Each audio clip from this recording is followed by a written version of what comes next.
Time to sound off, Husker Nation. This is your Real Red Reaction Show on Lincoln's KFOR. Call the show now at 402-489-1240.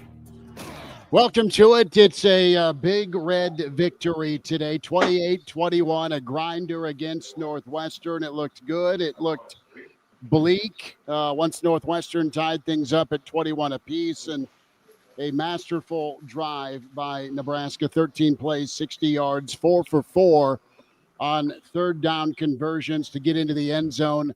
Emmett Johnson's second touchdown of the day. Fellas, a lot to talk about, and appreciate all of you being with us here on Real Red Reaction with KFOR, KFORnow.com, 489-1240 to join us here as we take you through this afternoon. Nebraska gets to 6-2. At Elijah Motz, a major gut check game for Nebraska.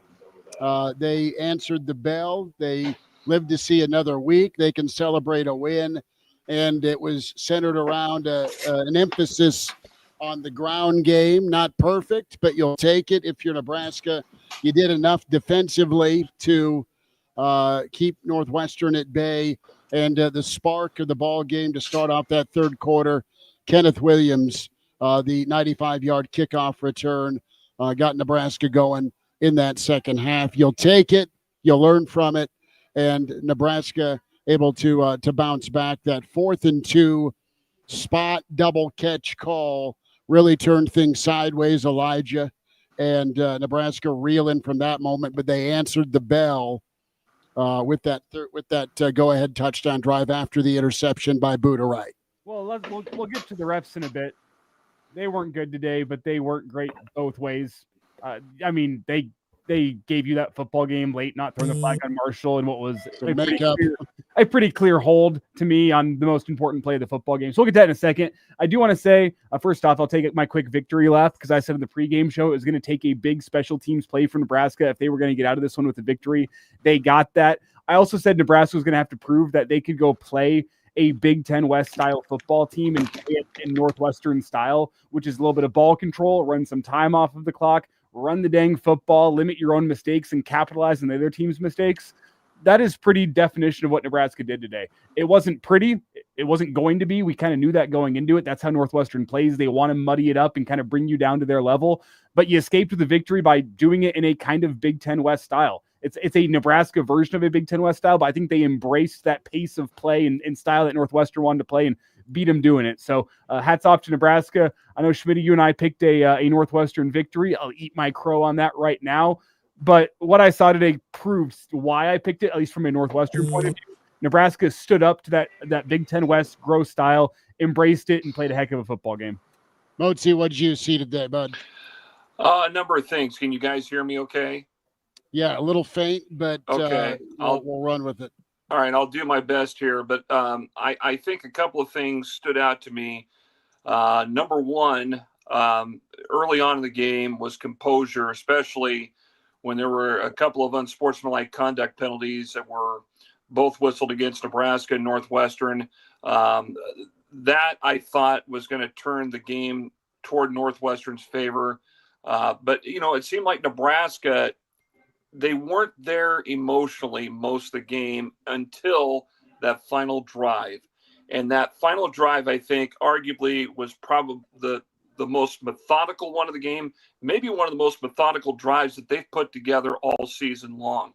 The way that they were able to balance the time, take care of the ball, the third down conversions, there were 4 third down conversions on that drive. And I thought the way that they handled things offensively was, I think, arguably the best solid drive they've put together all season long, considering it's crunch time. You're tied at 21. Northwestern's got the momentum back, and now you got to drive downfield. But that interception was also a big difference, too. I thought at one point the defense today was going to let things go for Northwestern to take control and come away with the win. But that interception that set up that go-ahead drive for Nebraska in the fourth quarter obviously was a big turning point. The kickoff return to start the second half, obviously another big turning point today. But there are still some things, I think, with Nebraska that they still need to work out. And it seems like when they get punched in the mouth a couple of times, they tend to back off a little bit and then allow the other team to maybe take control of the game or get more of the momentum. But I think Nebraska responded well, especially late. But they need to have that mindset of just being that mad dog football team from the outset and not back off from any jabs that are thrown by other teams. Again, composure comes into play too. Tempers were flaring at several points during the game when you had plays that were already ruled dead. There was extracurriculars going on out of bounds. We saw that in the first half with the double unsportsmanlike conduct. Do I think this Nebraska team continues to improve? I do. I don't think they're near at the level that people want to be at. I mean, they still got a ways to go, fellas. This is not a well-polished football team by any stretch. And I think there were a lot of people that were talking at the beginning of the season based on what was happening during the spring, what was happening in the offseason and during fall camp, that this could be potentially a playoff team. And I'm not fully convinced from what you saw against Akron and Houston Christian. I was at the Houston Christian game, and I got to tell you, yeah, they looked very impressive considering who they played. But I still think they got a ways to go to be that team that could be a playoff caliber. Now you get your 6th win. You're bowl eligible. You got that monkey off your back. Now it's time to improve and get to a better, much more quality bowl game than you were at a year ago, and work from there. I think that's the goal you need to have right now, is to get better game by game. You're bowl eligible. You're going to play an extra game after the regular season is over with, but you also have to find a way to get better each week to move your stock up the ladder, plain and simple. I just don't think at this point, fellas, that this Nebraska team is at that caliber yet where they could be among the top 12 teams in the country to be considered for, obviously, because, they're not in the top 25 right now. But if things were different against Michigan, if things were definitely different last week against Minnesota, I mean, right now you're looking at a team that would be a playoff caliber team, but they're far from it, but they're getting better. Matt Rhule is starting to make some progress. I think Matt Rhule may be jumping on the coaching staff a little bit, getting on the players, asking them, how bad do you want this? How bad do you want to get back? How bad do you want to make it to the next level? That's the thing. And I think he's doing that. I think he did some butt chewing at halftime, I would imagine. Not sure, but I'm assuming he did, to get everybody fired up, because obviously the kickoff to start the second half was big. But at some point, though, you look at the second half and things just went into a lull, and Northwestern swung that momentum gate back in their direction. But I think today, the old cliche stands, a win's a win. And there's no doubt that they're getting better, but they still got a long way to go. Let's get to Rock on the phone lines, 489-1240, Real Red Reaction, powered by Slim Chickens, 14th and Pine Lake, 84th at Old Cheney, and soon 84th and Adams. Rock, thanks for hanging on. Go ahead. Well said, Jeff. I mean, you nailed it. Now, I hope we all have religion on how great and exciting and valuable special teams are. Save the day, may save the season. Credit to Rhule. He fixed that, and he's got us a second consecutive bowl game. All good. Offensive line, I'm not impressed. They didn't really do much. The most of the yardage comes from, having to jiggle and wiggle. And this is not a good offensive club. It's just not. It's average at best. I appreciate that they tried to go deep a little more today, but it's not happening. And the running game, I mean, it's not a powerful running game. It's not a running game that dominates. And as for the defense, okay, we, stay of execution type of win. But I do remember, you can crack on him all you want, Tony White in short yardage stopped them far more often than not.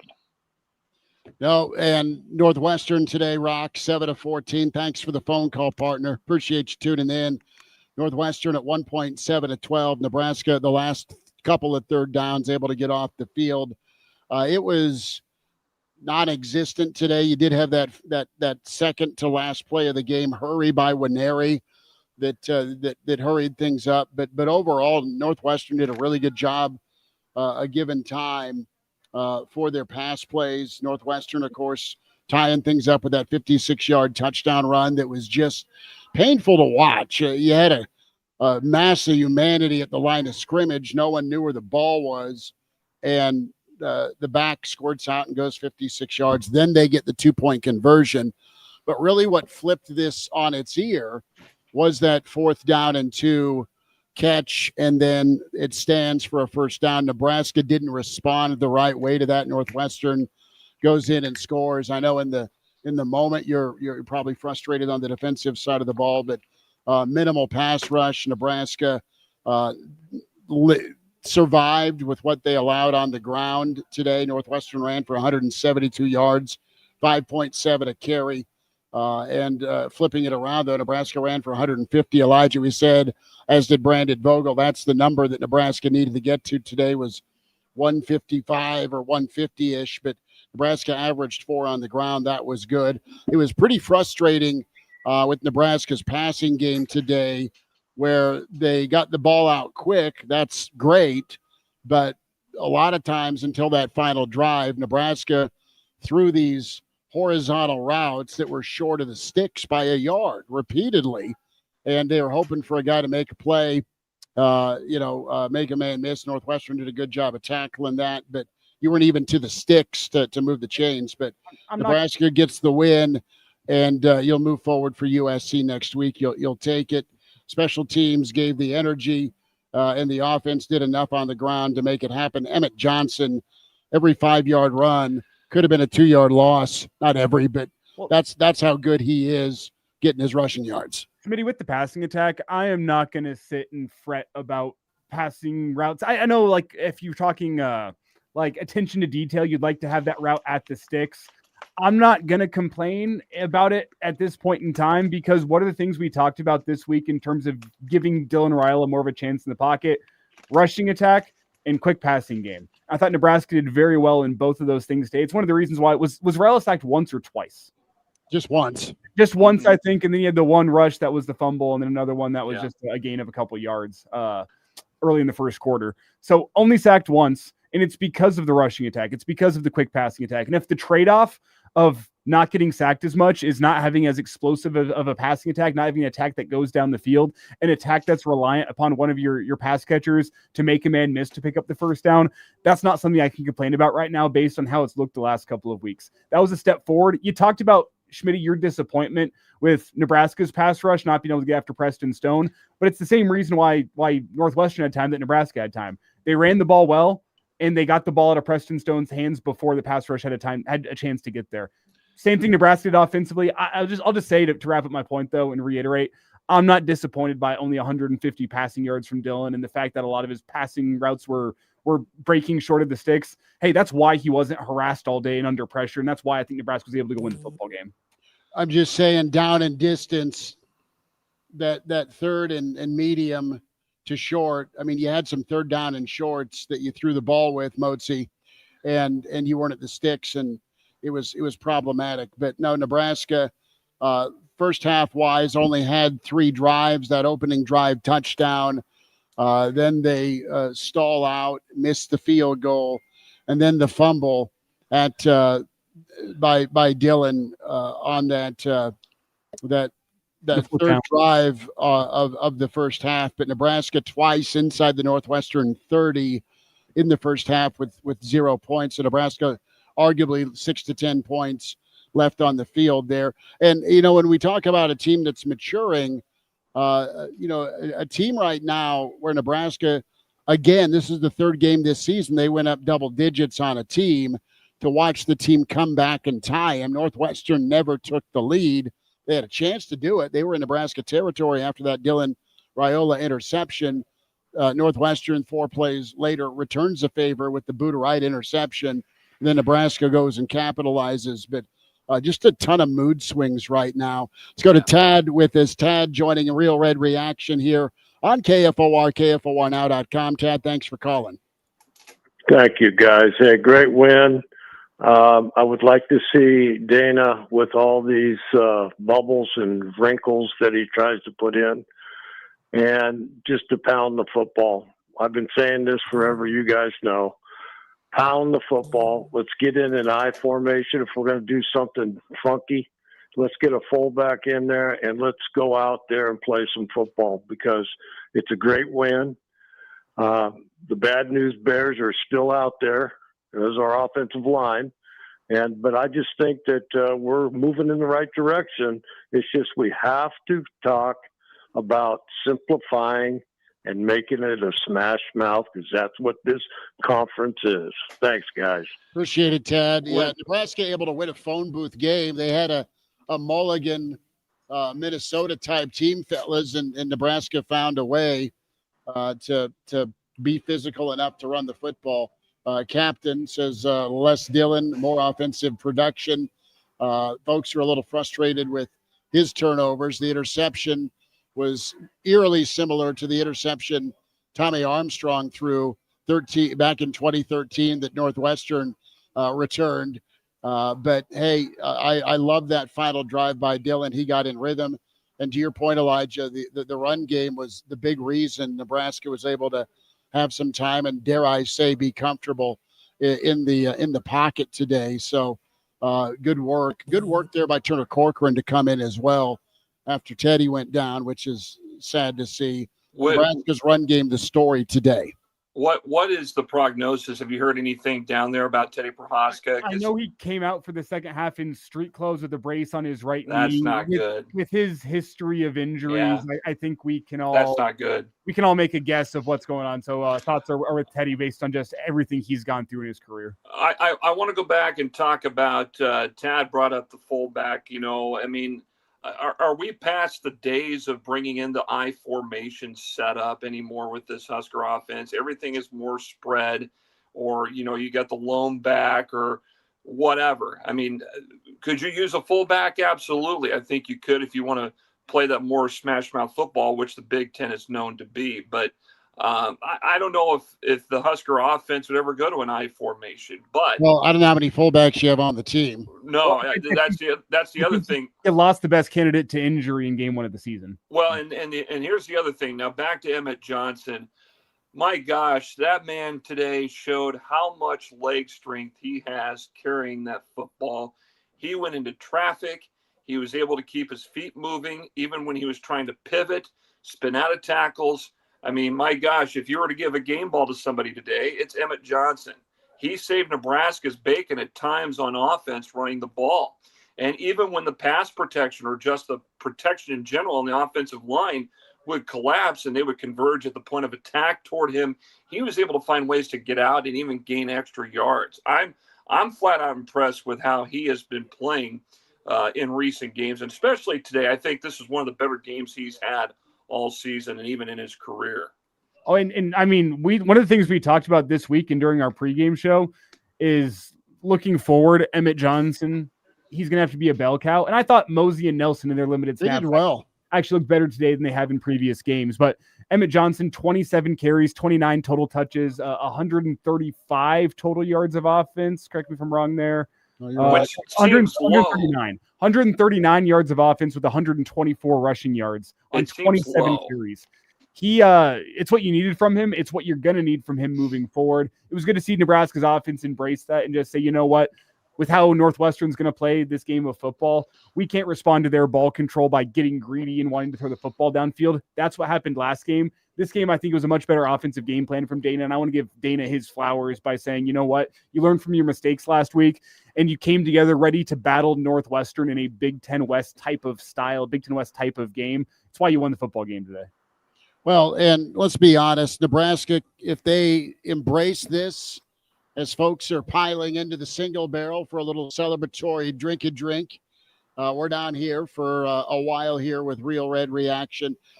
The more Nebraska leans into this run game, emphasizes it, decides they can do it, the better things will work for them throwing the football, either off a play action. We saw some movement from Dillon in the pocket. You saw a little RPO where he had the nice slant route there to Hunter. The play that Elijah dialed up, I'm sure Dana checked with you, the incredible toe drag mini fade for the second touchdown for Nebraska. And off and running for Nebraska. But Duck touches on this, and we'll see if that continues to be who Nebraska is. It's what they've shown through 7 games right now 8 games, with the ability against some of the teams that they've been a favorite over. That's Northwestern, that's Maryland, that's Michigan State, where you're good enough to jump out and jump up 2 scores on a team, but then that door isn't slammed. Think about where the game went after that 4th and 2 call, where the first down sticks moved, and how big that was. Nebraska's response not great till that drive, but Northwestern say they don't get that. What does the game turn into then when it's 21-6 with, I don't know, 8 minutes left in the third quarter? Nebraska takes over, great field position. If that 4th and 2 is called differently on the spot, do you put Northwestern away instead? Butterfly effect, they score, interception, and they're able to tie the football game. But you can't just speak enough. You can't put a price tag on what Kenneth Williams' return did for this football team. Yep. You weren't sure what the offense was going to do coming out. Instead, they're able to go make it happen with that kickoff return and grow their lead to that double-digit situation. So you'll take it if you're Nebraska. It's a part of complementary football. Nebraska needed a spark for that second half. They got it on the opening play, the opening kickoff with Kenneth Williams. You talk about like the Dylan Rhule mistake that he makes with that throw, never sees that linebacker lurking in the middle of the field. What does your defense do when Northwestern has a chance in field goal range? They go step up and make a play and get the ball back to your offense. Like, complementary football it wasn't perfect throughout the entire game today, but for the most part, like when you needed a big punt from Archie, he gave you a big punt and pinned Northwestern deep. Like, he crushed 2 of them. One went into the end zone. It wasn't perfect complementary football, but it was a great step up from what it has been in years past. It's one of the reasons why you came out on top of this football game. And I will say this about Northwestern today. Hearing and reading about them in the pregame notes, more of a ground game offense, what they're averaging about 190 yards on the ground per game. And what did they do first play from scrimmage today? They throw the football. And I thought they threw the football a lot more than they normally did. I don't remember what the number of attempts they have per game, but it just seems like that they had to adjust their game offensively today because of what Nebraska was doing on defense at times with a ground attack. And I to Northwestern's credit, I thought they threw the ball fairly decent when they had to, but I was a little surprised to see them start to rely on more of their passing game, especially in some key moments in the second half to try to get the ball downfield. 489-1240 to get in here. Real Red Reaction powered by Slim Chickens here on KFOR. Chris Schmidt, Elijah Herbel, Jeff Motz, 489-1240, 800-825-5865, 14th and Pine Lake, 84th Old Shady. For your Slim Chickens locations and soon to be 84th and Adams. More of your comments in the stream. We have Captain, we have Mike and Callie, Kevin in. Also, Duck checking in. Game Dog is here, along with I'm trying to decipher. They've shifted it on me. We talked a lot about response today, fellas, in the pregame, in the postgame. Elijah, you talked about, or in the pregame, you talked about pressure. Do you turn into a diamond, or do you get crushed by the pressure?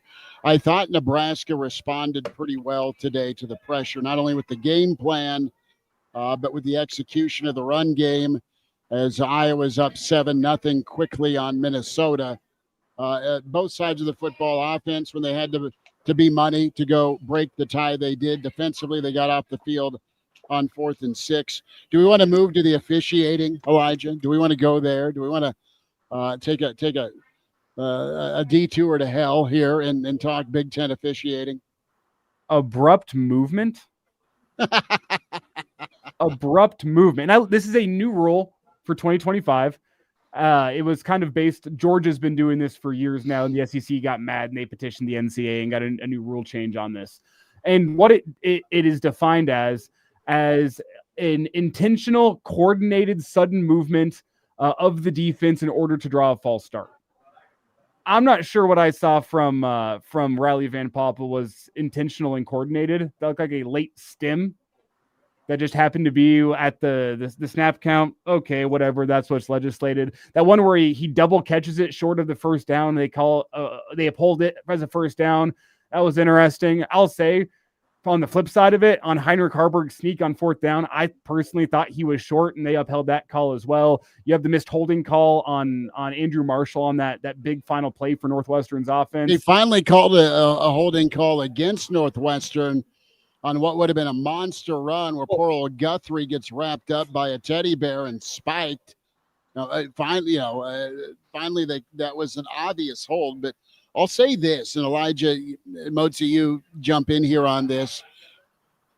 This game in particular, I just saw Northwestern's offensive linemen constantly getting their hands all over Nebraska's defensive line. And I didn't see Nebraska's defensive line counter, or they were trying to use their hands, but it didn't look like it. It was just always that first punch, so to speak, by Northwestern. They were right there, and they were strong at the point of contact, and they were able to really move Nebraska in that interior where they wanted to go. And they had no answer, and it was really blatant, at least from what I saw today watching it, where there wasn't much Nebraska could do. Nebraska couldn't get much pressure, if any, but they stood up and made some stops and some situational football. But it came down to complementary football. It came down to all three phases stepping up in some key moments, and you will take it to get to 6-2 as Nebraska able to outscore Northwestern 21-15 in the second half. Going to halftime up 7-6. So big time gut check. As we talk about the officiating here, and I think you brought this up on stream here, Schmidt. The fake Ed Foley says when you're up 21-6 at home, you need a killer instinct to go put a team away. That's one of the reasons why if this result went the other way, I would not have been a person that was blaming the officials. No, you had your chances to put them away. And I'll also say you shouldn't be surprised Nebraska didn't put Northwestern away, because they don't put teams away much. And Northwestern's team identity as a whole is they're going to fight until the very end. They're going to keep things close. They're going to put pressure on you and capitalize whenever you make mistakes. They had a chance to capitalize on that Dylan Ryle interception to really change that game and change the momentum. Nebraska's defense makes a big play, and that's credit to the defense. It's credit to Javen Wright. But if you were sitting at home at 21-6 thinking, man, Nebraska's about to put this game away, I don't think you've been watching enough Northwestern this season. You're wondering if Northwestern's never out of the fight. No, they hang around. Part of that's Nebraska allowing them to hang around. Part of that's just Northwestern. Get a kick out of this comment in the stream. Transfer madness. When it comes to being a Nebraska fan, his buddy went through too much dispensary product with this game. Let me say this, fellas, about the officiating. Now, there were times, yes, that there were some missed holding calls. Obviously, the Northwestern catch, what was that, the fourth down or fourth down play where they got the first down, looked like he was short. I thought were a couple of questionable calls. However, I don't think that ultimately determined the direction where the game was going. Okay. This goes toward, I think, the Nebraska defense, and I'm not going to call out, I don't want to call out John Butler in particular, but you begin to wonder, what were they doing wrong in trying to defend what Northwestern was doing? Obviously, the ground attack, Northwestern, that's their bread and butter, but even their passing attack in that second half and a couple of big plays. And I thought, if anything is going to change this game and the way that Nebraska wanted it to go and go the other direction, it's got to be the defensive play calling more than anything. I mean, what are you doing for coverage? I mean, how are you defending? I thought that was going to come into play, especially in the second half, had Nebraska given that game away to Northwestern. But they get a big break. Javen Wright playing center field on defense, intercepting that pass from Stone. And that, of course, led to the opening or to the game-winning drive what turned out to be the game-winning drive in the fourth quarter. So I think that's what the difference was there. But had that not happened, I would have put the whole blame on the outcome of the game, mainly on the Nebraska defense. Now they handled Northwestern's attack in the second half. Well, as you look at the stats here, I mean, to talk about just how Northwestern plays a football game and their own identity, they were either tied or led Nebraska in almost every single major statistic you can talk about in this football game. The teams were even on first down. Northwestern picked up one more third down than Nebraska, but they were even. They were both 50% on third down. More total yards from Northwestern, more passing yards from Northwestern, more rushing yards from Northwestern. Northwestern was less penalized with fewer penalty yards. The teams were even in turnovers. The only major statistic that Nebraska won in this football game that is anti-Northwestern was Nebraska won the time of possession. And that looms large in this football game because Northwestern, they're a week removed from surpassing, I think it was 40 minutes time of possession against Purdue. They had time of possession advantage against Penn State. Like, this is a team that wins a lot of football games doing what they did today, which is just really matching you throughout the football game, but playing field position, playing ball control, limiting your chances offensively. They did that very, very well today. Nebraska, just to their credit, ran the football pretty well, controlled the clock. They embraced that style that Northwestern wanted to play and kind of beat them playing their own game. That's a credit to Nebraska. Nebraska also to get 7 points off turnovers with the interception that turned into 7 from Buddha's interception. Northwestern didn't score off of Dillon's interception. That's pretty key as well. Sorry, go ahead, Motz. I was going to say, now you get past this hurdle, and then you go up against USC next Saturday night. USC entering this weekend is another 5-2 team. You saw the graphic. You saw the teams that were, very competitive at 5-2 records in the Big Ten, and now USC comes into Lincoln next week. And now you begin to wonder, okay, how is Nebraska going to handle a Lincoln Riley coach football team? USC's had their ups and downs with Lincoln Riley. Is this USC team going to be just as competitive as Northwestern was today coming into Lincoln next weekend? I mean, that's the question I got. It's USC's a whole different beast with what they can do running the football, with what they have at quarterback and his mobility, and then what they have with the skill wideouts on top of what they are athletically in their front seven and their secondary. I mean, SC is good as money, a good a team as money can buy. The way you beat USC next week is if you can be the tougher team on the lines of scrimmage. And I don't know, that jury's still out on Nebraska. I would agree, too, because it just seems like Nebraska's offensive line against defensive pressure. Obviously, we've seen it happen in past games where there tends to be some breakdowns. The pocket breaks down, things go awry. And you got bigger athletes, as you alluded to out there at USC, bigger and stronger athletes. And can that bode well for Nebraska to be battling in the trenches next week to make sure that Dillon is on his game, Emmett Johnson is on his game? I want to back up here really quick. I want to say this. There were a couple of big passes today to Dane Key, and it just seems like to me he hasn't been a real big factor on the offense in the last couple of games, and even today. I think he made some good catches, but it seems like he's not involved as much as he was like maybe in the first few games of the season. But to his credit, he hasn't been as involved, but the effort that he shows as a perimeter blocker, really, really good. He does a lot of the dirty work for the Husker offense that you might not see. And no, he hasn't been as involved in the offense. I don't think his separation against man-to-man coverage has been great. Nebraska, they found themselves with not as much time to throw in the backfield, less opportunities to let him go get a jump ball up on the sideline. But I think despite his somewhat lack of involvement, he has been just fantastic doing the dirty work, blocking, digging guys out. I mean, he comes in and cracks linebackers at times. It's some of the things that don't stand out in the box score that stand out to me with Dane Key's play. Quick timeout. Your chance to jump in at 489-1240 here on Real Red Reaction, powered by Slim Chickens, 14th and Pine Lake, 84th Old Shady, soon to be 84th and Adams. Go get a celebratory dessert at Slim Chickens. Get some wings, get some chicken fingers, get a crispy chicken sandwich. Go enjoy the great folks at Slim Chickens. 800-825-5865, the dial up, 489-1240.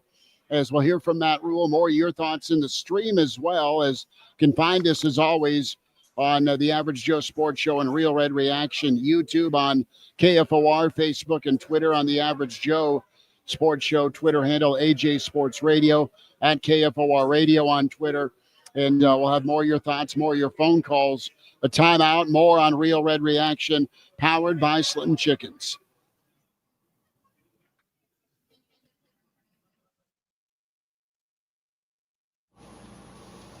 Your ambition just met its match with Robinhood. Trade stocks and ETFs, options, futures, and crypto all on one platform. Get started today at Robinhood.com/yourmoney. Your money, your move. All investments involve risk, including loss of principal. Options, futures, and crypto trading carry significant risk and may not suit all investors. Securities offered through Robinhood Financial LLC, member SIPC. Futures trading is offered by Robinhood Derivatives LLC, not FDIC or SIPC protected. Crypto offered through Robinhood Crypto LLC, NMLS ID 1702840, not FDIC or SIPC protected. Portfolio management offered by Robinhood Strategies, an SEC registered advisor. JTV, Jewelry Television. With 80,000 jewelry looks, we're kind of a big deal. Even bigger with new lines of designer handbags, fragrances, and more. And biggest of all, because you could win a 7-night stay in Bali, spending money and thousands worth of JTV jewelry, making you kind of a big deal. Enter by December 7th at jtv.com/sweepstakes. No purchase necessary. Then watch JTV on TV or shop jtv.com for big holiday deals.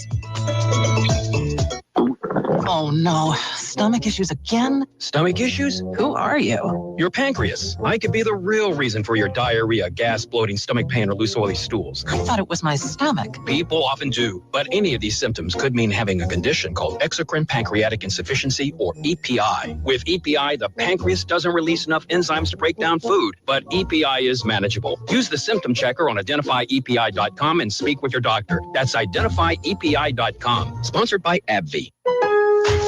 I'm Scott Hansen, host of NFL Red Zone. Lowe's knows Sundays are for football. That's why we're here to help you get your next DIY project done, even when the clock isn't on your side. Whether that's a new Filtrete filter or Bosch and Cobalt power tools, Lowe's has everything you need to feel like the MVP of DIY. So get it done and earn your Sunday. Shop now, in-store and online. Lowe's, official partner of the NFL.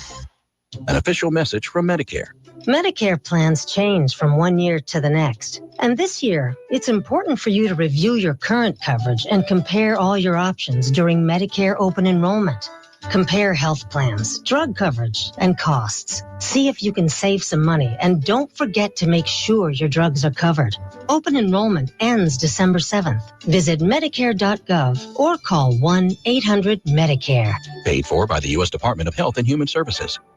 Hey, I'm Mike Slater. My dad passed away at the age of 63. It's out of nowhere. Had a stroke. Super hard, obviously, for the whole family, but my dad had life insurance. This is why I have life insurance for my family, for my wife and 4 kids. And the best place to get life insurance is ethos.com, because you can do it in 10 minutes. And there's no medical exam and no blood test, just a few health questions. Get life insurance in 10 minutes so your family is protected. Ethos, ETHOS, ethos.com/Mike.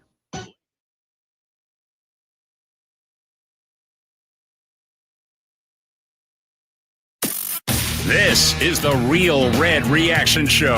Phones are open now, 402-489-1240. Back here at the Single Barrel, it's Real Red Reaction, powered by Slim Chickens. Pride of Fairbury is with us as Elijah Herbel checking in. And Snitley boys are here. Brian hanging out as well. Some of the Average Joes. They're kind enough to bring Elijah an old-fashioned and a Victory old-fashioned. Tastes wonderful. I am going to get jacked in the face by Bill Doleman, and he will take said old-fashioned and no doubt claim it as his own. I will not be sparring with the Pride of Fairbury. Billy D will get you on video here in a moment, but how we doing? Can I ask quickly? What I'm just trying to figure out from the walk over to the stadium to hear what just happened. Nebraska Northwestern just happened. And Brian said it best. You just can't be picky anymore, right, Elijah? You can't. And I'm going to be picky here. Are there any delivery drivers in Lincoln that are willing to deliver one old-fashioned to the connoisseur media stations here at 3800 Cornhusker Highway. I'm not sure about the open container laws, but man, it'd be pretty cool if someone could deliver that my way. Put a lid on it. But kind of back to a point that I've made a couple times back in our first segment, I like to get Bill's take on. What I saw from Nebraska today was a Husker team that kind of embraced how Northwestern was going to play that football game, ugly, ball control, field position game, and beat Northwestern playing that game. But it was kind of Nebraska's own twist on how Northwestern plays. But they looked a lot more prepared for that style of football game compared to how they looked last week against Minnesota. Am I here now? Yeah, you're good. We'll Okay. get you in the. There we go. There we go. Try to feel Maybe. better. Maybe. Yep. Now we Okay. have it. Now we're settled. Nothing like technology. Yeah. So,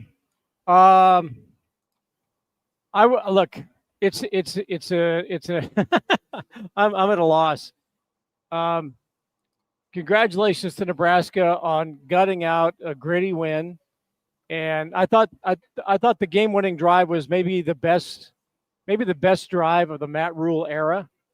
I think for Dylan Raiola, it was one of his best drives of the season, and that includes the Maryland one. When they needed to have it, they got it done. I didn't think they did anything too cute, too fancy. They relied on Emmett today. They did not put the game in Dylan Raiola's hands and say, okay, you got to go win it for us, which I think we've kind of said over the last few weeks is it can't always be, and we're going to try and make Dylan look like the hero every week. There's other guys on this team that can carry the load, and Emmett Johnson had a great game. Nebraska's offensive line did enough. There was, one sack, I think. Mm-hmm. So it was – I think this is a team victory in a lot of ways. Nebraska did enough today to lose it, but did enough to win it and got the big play on special teams. I would give Mike Eckler a lifetime contract at Nebraska because what he's done with revitalizing Nebraska special teams has been an incredible transformation from 1 year to the next or one generation to the next year. Nebraska hasn't had special teams play like that, and I can't remember. And even Archie Wilson had 2 punts today. One was a boomer, and the other, I think he averaged 55 yards on 2 punts. So I was thinking if Nebraska couldn't move the ball on that final drive and they had to change the field in the game, that Archie Wilson could probably get that done as well. But, it's a good win for Nebraska. It's bowl eligibility for Nebraska. I think that I think Nebraska was a better team today. And I'm not sure that you can say that and necessarily for every win that the Huskers have had, but that was a good, gutty, gritty win, and to do it at home. And hey, look, officiating is a tough job. I suggest this. I think they ought to put instant replay in football. I think that would be a good idea, and that way you could review the calls and see if the call that was made on the they get it right. Yeah, see on the 4th down. I mean, that was I can't flip the game.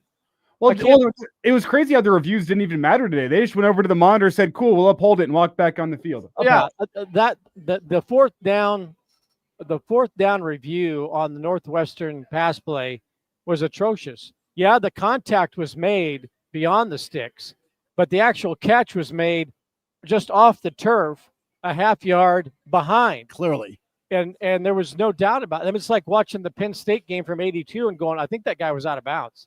I mean, that was not a catch. That was not a catch.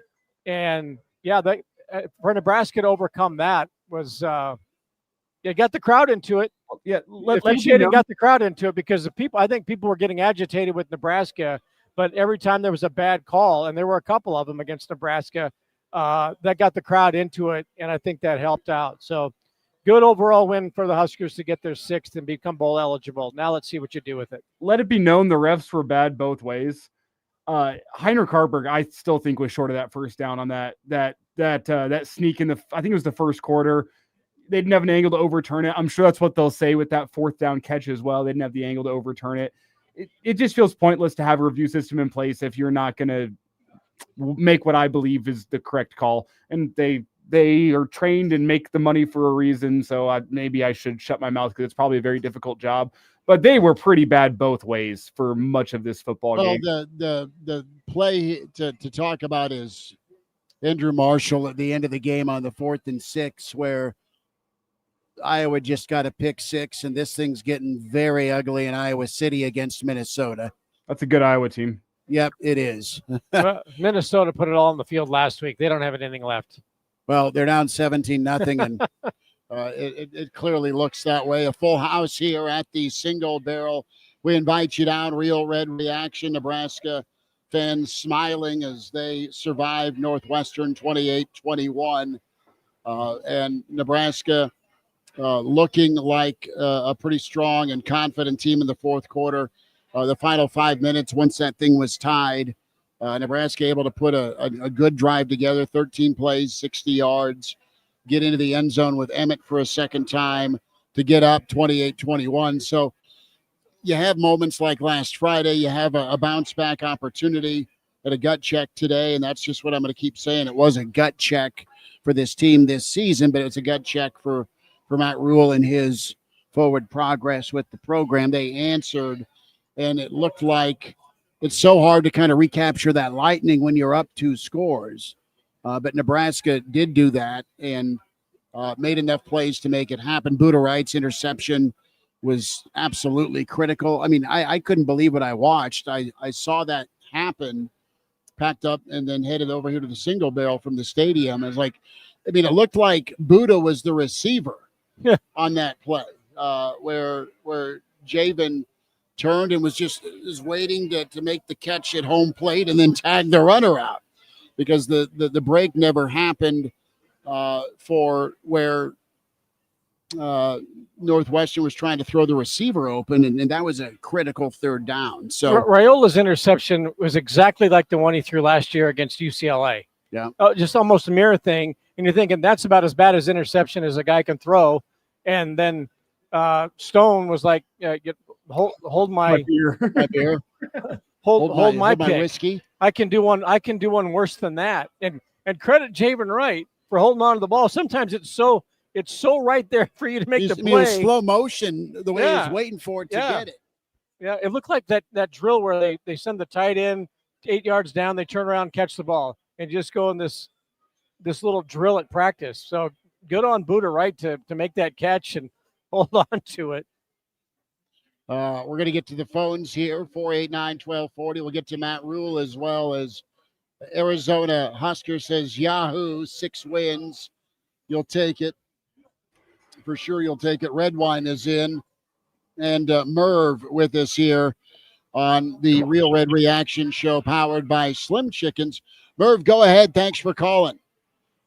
Hey, thanks for having me. Great show, guys. Go Big Red. Congratulations to the Huskers.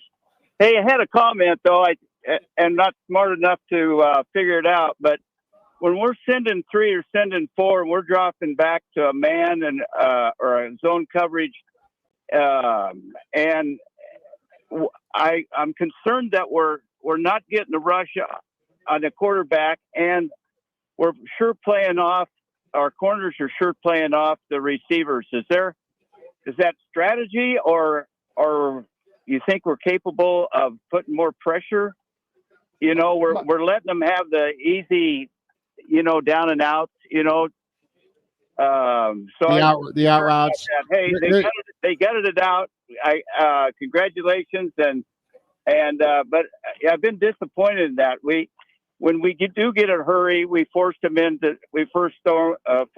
into some bad situations, and so anyway, I'll just shut up and let you guys comment on that. Well, I appreciate it, Murph. I'll start here by saying I think that the lack of pressure from Nebraska's defense today comes down to the same reason that Northwestern didn't get as much pressure on Nebraska today as maybe some people expected.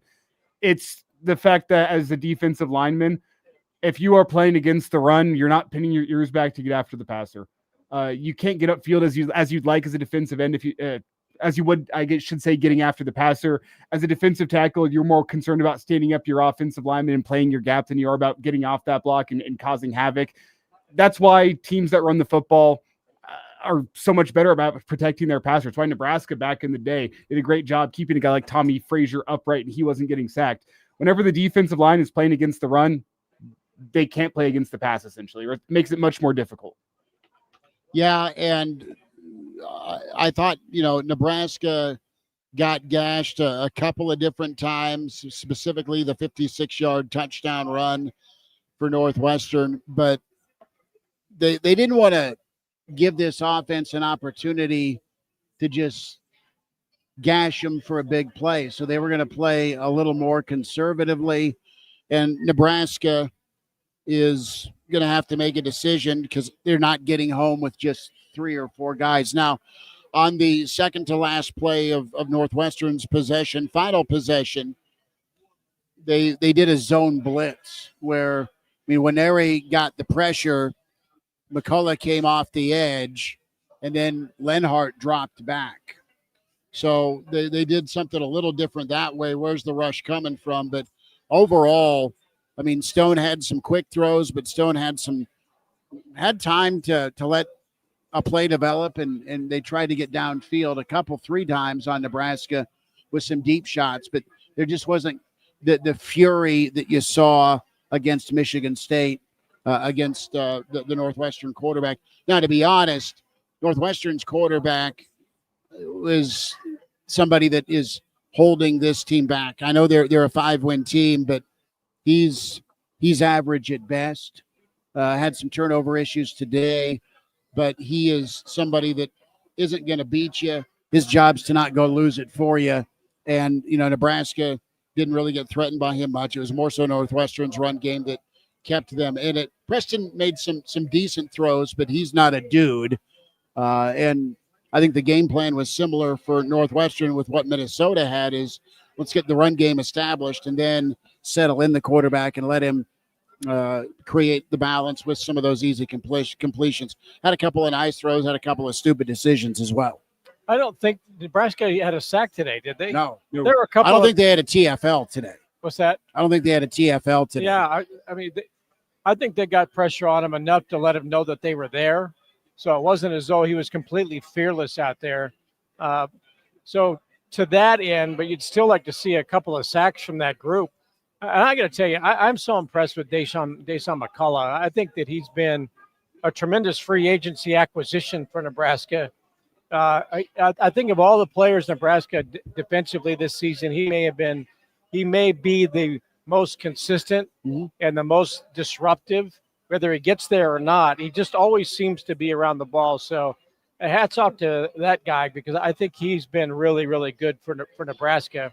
But look, they got to get to the quarterback. And if you can't get to Northwestern's guy, what are you going to do next week when Jordan Maeva comes to town? And I think Maeva, I know Sayans is now in the Heisman race, and Oregon's got a good quarterback, but I think Maeva may be one of the most dangerous dynamic quarterbacks. athlete. I mean, he's so athletic. He's got such a strong arm, and he's, I think that there's real danger next week if you don't get to the quarterback at all because he can beat you with his legs. He can beat you with throws. He takes some chances, gets away with it. Today would have been the day to see a little bit more from Nebraska's pass rush getting to the quarterback, but they did enough. The guy made the mistakes and made a really bad one on that interception. I think that was due in part because Nebraska does have some attackers on defense, but Sam's go ahead. And Sam, hang right there. We'll get there in a second. The difference between Northwestern and USC for Nebraska's defensive line is Northwestern is a team that runs to set up the pass. Whenever their passing game was going today, it was because it was in potential running downs. Whenever they had a pretty clear drop back situation, Nebraska's defense played pretty well and got good pressure on them. It's going to be a different game plan whenever you're going up against an offense that wants to pass to set up the run, which I think that's more aligned with what, say, Cincinnati tried to do at the beginning of the season against Nebraska. You haven't really quite seen that since. It's been a lot of teams that want to run to set up the pass. Michigan State being the exception. They're a team that likes to pass to set up the run. So, and Nebraska's defensive line had good success against Michigan State. So I'll be curious to see how it looks different whenever you as a defensive line are more comfortable pinning your ears back and getting after the passer and adjusting to the run as opposed to the other way around. Sam, thanks for hanging tight. Welcome into Real Red Reaction. Go ahead, bud. Yeah, I'll tell you what. I got 3 points I just want to make. First off, I don't understand why our defense doesn't run a 4-3-4 defense. Okay. I know. We want to have like 6 defensive backs or whatever. Okay.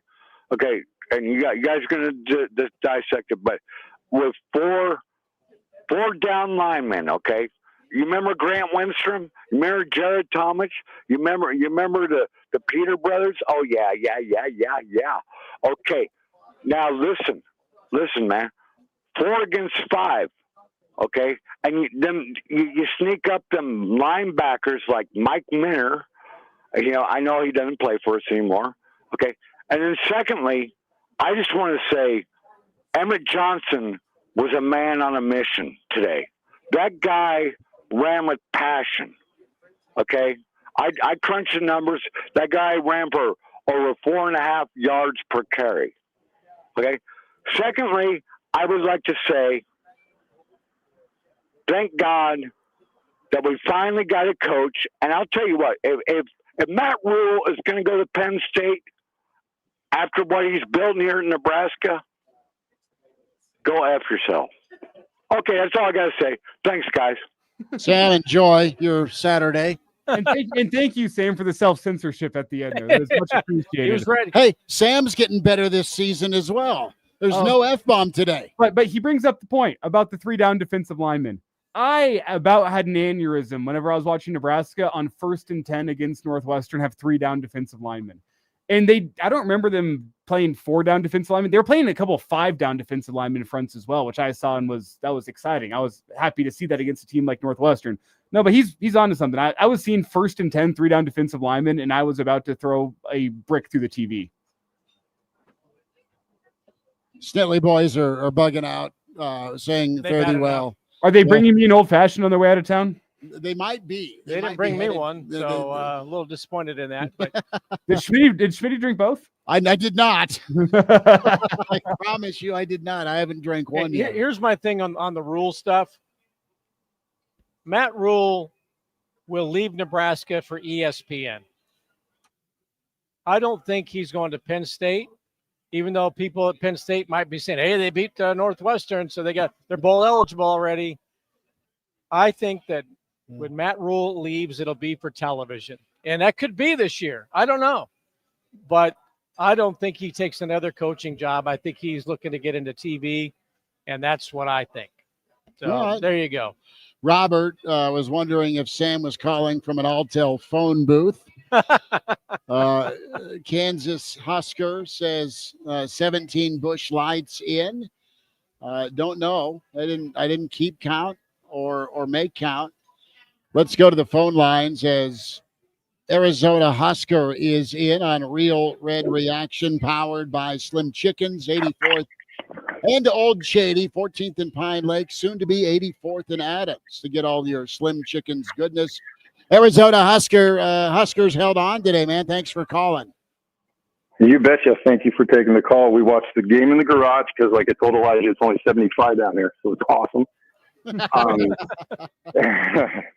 And the golf course looking beautiful. You guys got to get down here. The only thing really, like Elijah said, the 3 down line, but also, come on, guys, what's with the screen?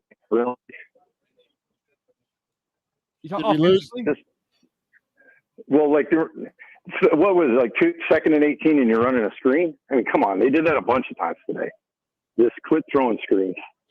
I'll take a 2nd and 18 screen that goes for 3 yards over a sack. Yeah, and that's Arizona Husker. That's why he's calling it. There was zero faith in the time to drop back and throw and get downfield for a bigger pass play. So they went with what is safe, and I think you'd take it in a 1-score game today. I was amazed at the number. Real quick, I was amazed at the number of Gary plays out of the Gary Kubiak playbook, where you've got 3rd down and 8, and you run a 6-yard out. I mean, Nebraska went for it on 3 4th downs today. I think they're all as a result of, breaking off your pass pattern shy of the sticks. I'm like, just another step or two, boys, and you got it. Now, was it Emmett? No, it was Ja'Cory Barney that had that. It was Ja'Cory Barney. Yeah. When he reached out, though, but somebody reached. I think it was Emmett. It was Emmett. They got it. Out and got that first down by. But Ja'Cory came up like 2 yards short on his route. Right, but he still. That was straight out of the Gary Kubiak playbook that I remember from my days in Houston. Matt Schaub was great at it. Sure. Well, the end of the call, we got a holding call. Outstanding, right? That's always on the bingo card, but rarely do you get that square filled in Big Ten Yeah, it's football. like your survivor pool. Yeah. Like, what week will Holding you get call. it in? Buy a damn lottery ticket today. Uh-huh. Yeah, no kidding. All right, guys, have a great weekend. Go Big Red. Bye. Appreciate you. Good stuff. Arizona Husker, 489-1240. 489-1240, 800-825-5865. And one thing to note with those routes that break off short of the sticks, what's the way to put this? Defenses are guarding the sticks on like a third down. So I think the plan there is to get it short of the sticks and expect your wide receiver or your skill position guy to make a play, make a man miss. And if you end up a yard short, that's still better than a sack because you're trying to attack down past the sticks where the defense is really expecting the pass to go. Is this Elijah defending Dana Holgorsen? A little bit. I didn't love it. It strikes me as poor attention to detail. But if there is a rationale for it, that would be it in my eyes is, hey, you're trying to catch the defense, guarding the sticks, you throw it short and you make a man miss and you pick up the first down. And, hey, you'll take a 4th and 1 over a 4th and 14 because you gave up the sack. That was kind of my read on it. I think there is going to be a screaming session tomorrow going over film by Dana and his assistant with some of those third downs that it's third and 2, it's 3rd and 3, and you're going out for a 2-yard. And Dylan let the football go quickly, which is good. That's better, but the guy wasn't completely out of his break or at least cleared. So that was pretty maddening with those 3rd and short, 3rd and mediums where Nebraska was unable to move the chains. All right, well, we're nitpicking then.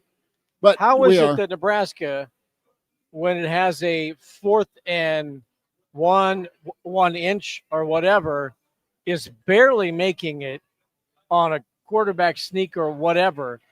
Northwestern had a 3rd down and 2. I think 2, and went for it with a quarterback sneak and easily. I watched that play. They fired off the football and absolutely moved the line of scrimmage. Right. I'll say this: Nebraska early on in the ball game did a great job on their offensive line. They were getting really good movement, good push. But you've got a back that is just maddening if you're a defense trying to try and tackle. Emmett's so good with his yards after contact. Who's with us? Nate. Nate joins us here on Real Red Reaction, powered by Slim Chickens. Nate, thanks for calling. Go ahead. Hey, guys. Hey, Nate, what do you say? I don't know. I'm worried about Gertie the German, first off. How are we doing with that, Schmidt? Gertrude was seen today. We are setting a trap for her. It's something we're doing tonight as soon as I'm done here, and hopefully we get her. She's been making the rounds. She was spotted with a coyote, though, Schmitty. I know.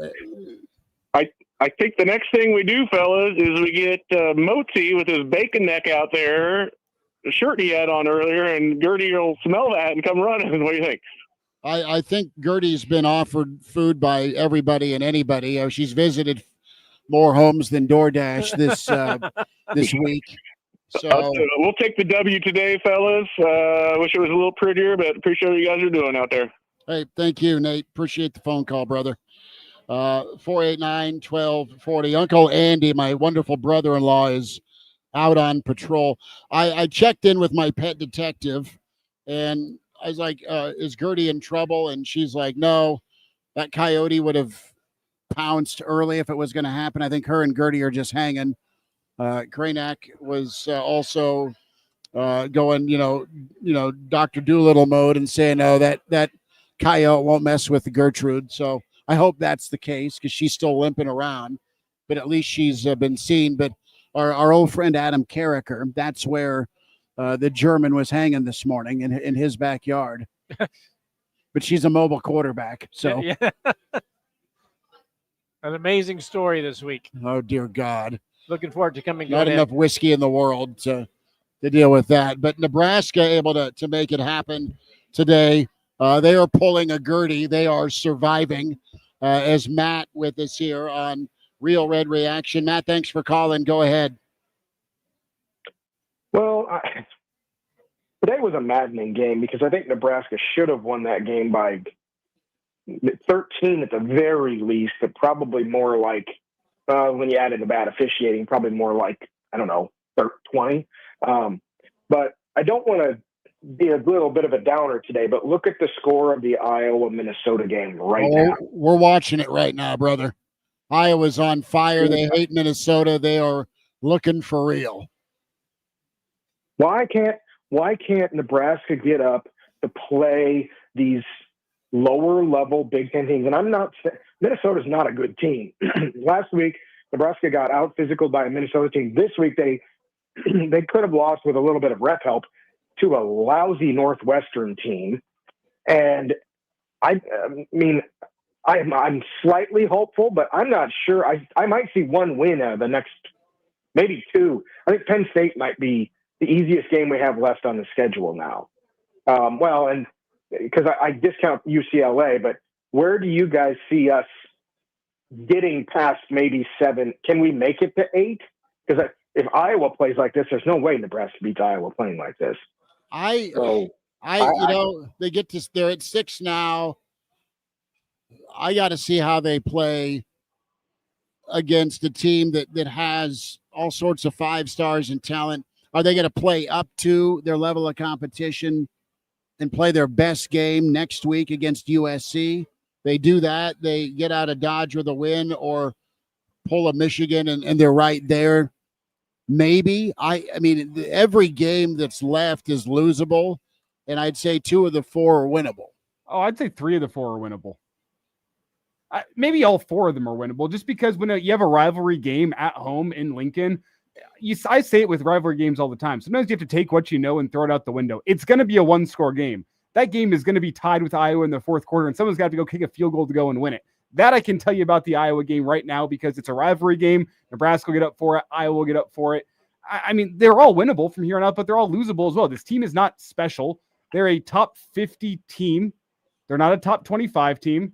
They are going to be in games with chances to win. And when you have games in the middle class of the Big Ten, which is what every game is from here on out, the game's going to come down to 5 to 10 plays. And you have to be on the winning side of those 5 to 10 plays more than you're on the losing side.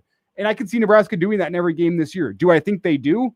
No, I don't think they're going to win out to close out the season, but I think they'll have a chance to win every single game because that's just how the middle class of the Big Ten goes. Nebraska's 3-1 this season in 1-score games. That's remarkable. That's incredible because they've been excruciatingly tight, but they might be comfortable in those moments more so than some of these other teams they'll face. When you look at UCLA, I mean, they got bombed today, but UCLA, it's going to, honestly, it's going to come down to Nebraska's run defense. Matt, how are they going to be able to That perform? wasn't good. Well, exactly. I mean, go ahead. Short yardage play with a guy who he couldn't outrun most of the volleyball team running down there for a touchdown in Nebraska. The closest guy to him was 20 yards after he broke the containment at the line. They'd sucked the whole defense in, and that play has happened. Minnesota did the same thing. Michigan did the same thing. Maryland did the same thing. You figure out a play on a short yardage play like that, get the whole defense to rush towards the line of scrimmage. Nobody's out there to contain. There's no deep safety over the top to be able to force the guy even out of bounds. I mean, that same play has happened 4 times on Nebraska, and they've had no answer for it. Well, and Matt, thanks for the phone call, bud. Appreciate you. You're right. It was a situation where about 3 guys on the back end didn't do their job. A couple of the linebackers peeked in and then didn't get outside, and then there was no secondary help on that 56-yard touchdown run. And then you got your edge guy. There was no edge set because he got absolutely obliterated and collapsed upon. So Northwestern, I'll say this, man, they got a good offensive line. They always do. Yeah, I mean, Northwestern plays good fundamental football. And I asked this on the show yesterday. What is Nebraska's identity? Well, right now it's running the football. Well, if you go off of today, I still don't believe that. But Northwestern is. You got to see it 2 games in a row, Bill. Northwestern plays good. Northwestern plays good fundamental football with solid offensive lines. I thought they had a solid game plan. Their quarterback made a couple of mistakes and some bad overthrows. The interception was terrible. He had guys open and missed them. So they did not get good quarterback play. This is the first time in 3 weeks that Nebraska has had the better quarterback play. They didn't have the better quarterback at Maryland, even though they had the game-winning drive. They certainly didn't have better quarterback play last week at Minnesota. They did not put the game in Dylan Raiola's hands today. So it was more of a run-oriented offense of identity today for Nebraska. Northwestern's identity is good, solid, fundamental football built behind a very good offensive line, and it's been that way for a long time. Nebraska's identity is wonderful facilities. That's their identity. That's not on the field. We have all kinds of bells, whistles, and toys to give all those good girls and boys to come in and take a look at all this stuff. It doesn't translate necessarily to an identity on the field.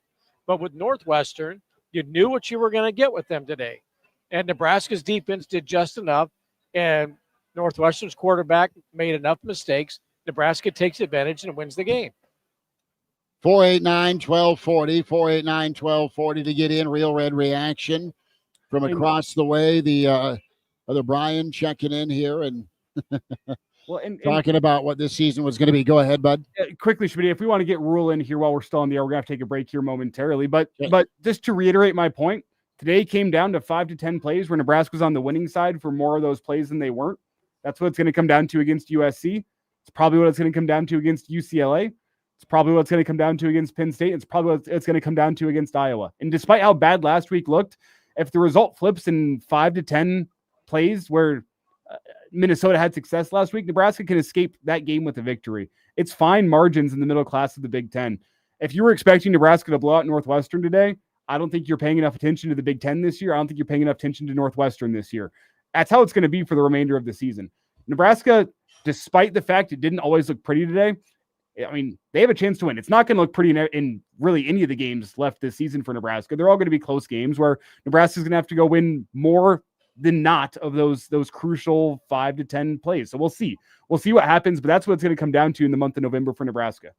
I'll say this, when we're talking about starring roles and who did the carrying of the water, big shot in the arm with Rocco Spindler coming back, that emotional leader, that physical leader.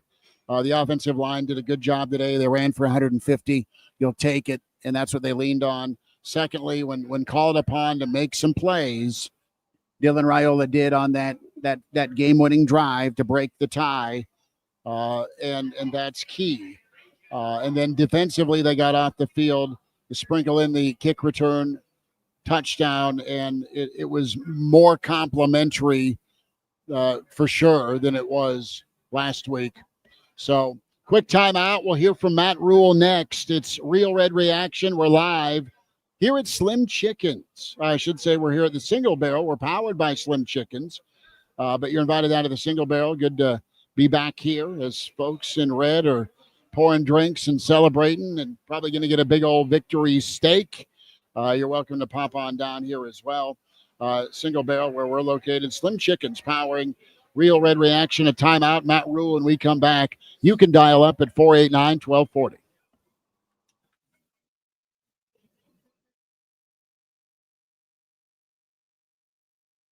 State high school football playoffs begin next Friday night, and be sure to check out KFORnow.com and our social media pages for what games we're planning to cover. Catch all the action right here. FM 101.5, 1240 AM, KFOR. JTV, Jewelry Television. With 80,000 jewelry looks, we're kind of a big deal. Even bigger with new lines of designer handbags, fragrances, and more. And biggest of all, because you could win a 7-night stay in Bali, spending money and thousands worth of JTV jewelry, making you kind of a big deal. Enter by December 7th at jtv.com/sweepstakes. No purchase necessary. Then watch JTV on TV or shop jtv.com for big holiday deals. Hey, I'm Mike Slater. My dad passed away at the age of 63. It's out of nowhere. Had a stroke. Super hard, obviously, for the whole family, but my dad had life insurance. This is why I have life insurance for my family, for my wife and 4 kids. And the best place to get life insurance is ethos.com, because you can do it in 10 minutes. And there's no medical exam and no blood test, just a few health questions. Get life insurance in 10 minutes so your family is protected. Ethos, ETHOS, ethos.com/Mike. Cashback is not available on gas in New Jersey and Wisconsin. $5,000. That's the average amount of money people in the U.S. are now spending on gas in a year. $5,000. That's crazy. If you drive, you have to download Upside, the free app that gives you cash back every time you get gas. That's right. You can earn real cash back with Upside just by buying the gas you're already buying. You can literally start earning cash back today. I use Upside every time I fill up, and I've already made around $300. You're putting gas in your car anyway. Why not get real cash back? If you like free money, download Upside. I'm saving the cash I earn from using Upside to help pay for a vacation later this year. Download the free Upside app now to earn cash back every time you buy gas. Use promo code MEGA25 to get an extra 25 cents per gallon on your first tank. You can cash out anytime right to your bank, PayPal, or a gift card for Amazon and other brands. Just download the free Upside app and use promo code MEGA25 for a 25 cents per gallon bonus on your first tank. That's code MEGA25 for a 25 cents per gallon bonus. Okay, all signed up. Easy. Now let's run payroll. What the? Hey girl, I'm you with more gusto. Nice. Who's that? New social media manager, hired and onboarded with gusto. And spoiler, we're kind of famous now. Wait, we're famous? Oh, well, I'm famous. Payroll, benefits, and HR. Designed and built for small businesses.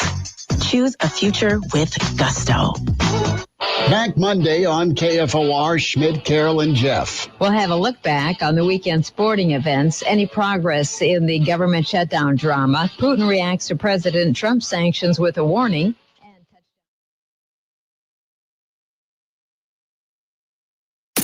Get your thoughts on now. The Real Red Reaction Show is unfiltered at KFOR. All right, good stuff with Brian. We'll be back here. Yes, single barrel Brian for sure. Brian's awesome. Another average show popping by. Good to see him. We're down here at the single barrel. We're powered by Slim Chickens, 489-1240 to get in. 800-825-5865. Elijah, what do we have on air-wise, partner, before we just go to stream only?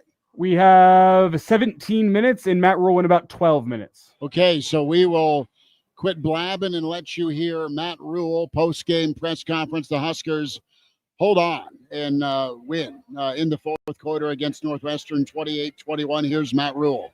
I'd like to start by first giving a ton of credit to Northwestern. I think in our league we don't talk enough about teams like them, teams like us that are just the way football's supposed to be played. I have the utmost respect for them. Blue collar, tough. 17's a great player. The backs are excellent, really good defense, and I have a lot of respect for them. It was a fight that we knew would be a battle to the very end, and proud of our guys. I thought they showed tremendous resolve. Not many chances in life to have a second chance at something. It was 7-6 at the half. I think you guys heard me say last week I wasn't real happy with the way we were acting about it being 7-6. We got back to just being ourselves this week, and just came out. Took the kickoff, scored on offense, got a turnover, scored on offense. Unfortunately, obviously, let them back in it. But we knew they were going to battle, and I thought Dylan and the offense made the plays they had to in the end when it was necessary. So pleased with the win. We just left it there. We didn't even talk about being bowl eligible, just talked about the way they handled the process of doing what they're doing. And so we're not perfect, but we are 6-2. We do have a nationally televised game this week. I don't know the last time something that big happened in this time of year. It's great to have them in October, September when people want to come see Coach Sanders, but it should be a great opportunity next week for us, and we'll try our best to be ready. Matt, you guys carried it about 64% of the time on the ground. Was that the approach going in, or was that just the feel of the game as it progressed that you guys wanted to run more in this game than you've done all season? Well, I think anytime you come off a game like last week where you have that many sacks, you're going to obviously minimize it. Then Gunner, he's been dealing with a knee, practiced during the week, did his best to go ready, just couldn't go after warm-ups. Then Teddy went down with what looks like a pretty serious injury. And so then we had, turn to Tyler and Turner. But we were running the ball at a good clip, and so it's kind of a weird feeling, even in the second half, like we're getting ready to go take the ball, we return for a touchdown, we get the ball back on interception, we score, So we kind of rattled rhythm, I thought, for a little bit there. But I thought the runs were good all day, and then we finished with whatever. I think we would have had probably another 60 yards. Emmett's such a team guy. He knew to get down after the first down. He could have probably scored if he wanted to. But I just thought we were controlling the game early in the first half, or running the football. And late in the game, when we had to drop back, we went to empty and guys made plays. What did you say about Dylan, that he makes a mistake that he does, but he responds? Maybe one of the best reps in his career. Today was the best I've seen him in terms of just playing one snap at a time. Even early in the game, though, he never really got into a rhythm because we were running the football at a pretty high level and a pretty good clip. And I thought Dylan, the growth, you sometimes forget because he's so grown how young he is. And I thought that was his best game in terms of poise and presence. And make no mistake, it's another time that, the offense had to go down and win the game. And we went down and won the game on offense. And then obviously the defense gets to stop, and then we win the game in 4 minutes. So that's a situational clinic, and I think that all starts with your quarterback. Matt, on the review of the fourth down, what were you told? It appeared that he was short. And I was told nothing. I was trying to calm. I was more worried about Troy. I was trying to calm Troy down, because, I don't know. They didn't, the guys on my side were communicating, but they didn't come over and tell me, I'm looking at it up there. I saw him bobble it. I had to even challenge it, and then they said that, the buzzer wasn't working. If they would have run that play, I'd have been really upset. So I challenged it. Then they said, no, wait, they buzzed it down. But it looked like the ball went up in the air, but I'm going to stay away from that one. And like I said, the great thing for me is when you have an AD that's fiery and, right is right, wrong is wrong. And we didn't get many breaks today. I'll just leave it at that. Hey, Matt, what does it say about your guys answering the bell? It's been a tough week on everybody in the program, but to have them on the way they did after the tone was set early in the week. Well, isn't that a good thing, though, that you lose your second game and it's a tough week? It means how far you've come. Yeah. And that being said, yeah, you're supposed to win. You're supposed to win. And if you lose, you can't lose the way we lost last week. And so that was a learning lesson for everybody. With all that being said, I thought our guys showed tremendous resolve. And anytime you're up, you have that third quarter that you had, which has been an issue for us. And then you let them back in the game. That could have been, here we go again. You think about the last, I don't know how many years, the 2 years I've been here, it would have been like that. And a credit to our crowd. I thought our crowd was juiced up and then the offense went right down there. And honestly, I was kind of hoping that they did mark Emmett short because I was hoping we could run the ball 3 times, maybe kick a field goal as time expired or something like that. But, we have great guys. We have great guys. They work really hard. That's why I always say, I say things like, hey, we're not perfect. I'm not saying that tongue in cheek. I'm saying I love being around a group of guys that has to work so hard and who wants to work so hard at everything. And they grind. All they wanted to do was take that game ball at the end of the game to Teddy. How are you seeing Emmett just grow as a back through his time here to deliver a game like he did again today? What can he do? He can do it all. He can do all 3 phases. And literally, he's running off the field. He's like, hey, coach, no Motz, which, that's first down, get down. He knew the situation before I did. Ran with 5 points of ball security. On the first one, gets 6 yards. Credit to our O-line and tight ends. They're blocking, receivers are blocking, and then gets the second one in. So, Emmett can do it all. The times he got stopped there, he slipped. And that's a rugged defense right there.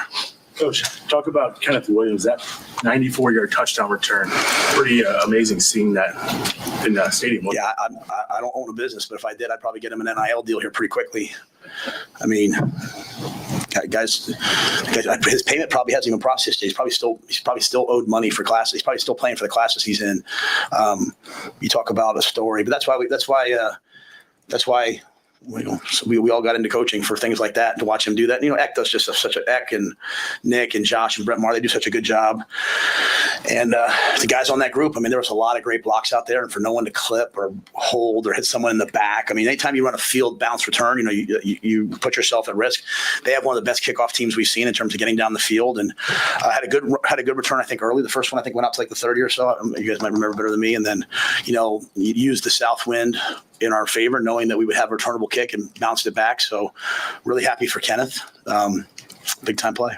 Hey, you mentioned how much you appreciated number 17 from Northwestern. How much did you appreciate Andrew Marshall's work today in coverage against him? Yeah, no, think about it. He got beat on that first double move, and he just kept playing, and even like the DPI he got at the end on the last touch. I thought they were going to call OPI. I thought he was trying to go pick the ball off. I thought so. It's really hard to play defense when they're not letting you play a ton. And but Andrew Marshall's one of the best corners in the league. And we challenged, but even on that at the end of the game, man, we're playing man. I mean, Jameer Khan was thrust into action. He went out there. He's making plays, and just love that about our guys. But yeah, Andrew was excited about this opportunity. 17's an excellent player. That's another game where defense had to go out and make a stop to get the win. I mean, what was kind of their mindset after they went back out with a lead? Were they comfortable, juiced up? I mean, I couldn't even tell you that I saw much from them. They were just excited to play, right? And then obviously they hit the first play. Then that kid makes an amazing catch down the right side. And then the last two plays were zero blitz. I mean, John just sent the house one more than they had, and obviously he got outside the pocket one time, and we got confused. And so he said, you know what, we're gonna go after these guys. So I thought they were excited. And then after we got the ball back, I knew we needed one first down. So I said, hey, if we have to punt the ball, they're going to get the ball back with 22 seconds left. And Sierra Wright's just one of the probably the best captain type leader I've seen in a long time. I mean, no shots at anybody else. Just like literally, like I'm talking to the team and I'm like, finish. I'm like, Sierra, you got anything? He's like, yeah, coach. I mean, he's just one of the best. And he had those guys were ready to go, and guys all made plays. And credit to John. I mean, the thing I saw, the growth in Butler. I hate to talk about coaches, but I have to say this: like, he didn't care about the score. He didn't care about anything. He's like, hey, we're gonna go play. And that's a lot of growth from last week, because last week all anybody wanted to talk about was the score of the whole game, and it got away from us. Did he tell you, hey, I'm going to roll the dice and just bring everybody on those last two plays? Yeah, he said, I said, what do you want? He said, bug, storm, drop. I said, all right. And then the second one, he said, bug, storm, drop. I said, we have a timeout if you need it. If you need a timeout, let me know. And the clock was running down on them. I wasn't sure if they're going to get it off. So I literally, it was one of those deals was like, and held it off. And, the kid they might have connected on it. But, at the end of the day, at some point, you got to force their hand to make them make a play. Right. And so, they made some nice runs. They bounced off some guys in tackling. We were certainly there. We fit the run way better, but didn't tackle well enough. Again, so we're still working on that. But we made the crucial stops needed when you need to make them. How were you told by the officials regarding that abrupt movement call on the defense? Yeah, I don't know. Nothing. I was told nothing other than, hey, they thought we moved. I mean, we haven't been called for that in 3 years. We don't coach it. We don't teach it. So our guy just went from a 3 technique to a 1 technique. I'll trust that was probably the right call. Who knows? You guys forced 2 turnovers, but yet turned those 2 turnovers into touchdowns, where you did turn it over twice, but they didn't score. How big of a deal is it when you do get turnovers to convert like that? Yeah, so it's one of the points that Dana's made since coming here. We talk a lot about the turnover battle. He said, hey, guys, it's not really the turnover battle.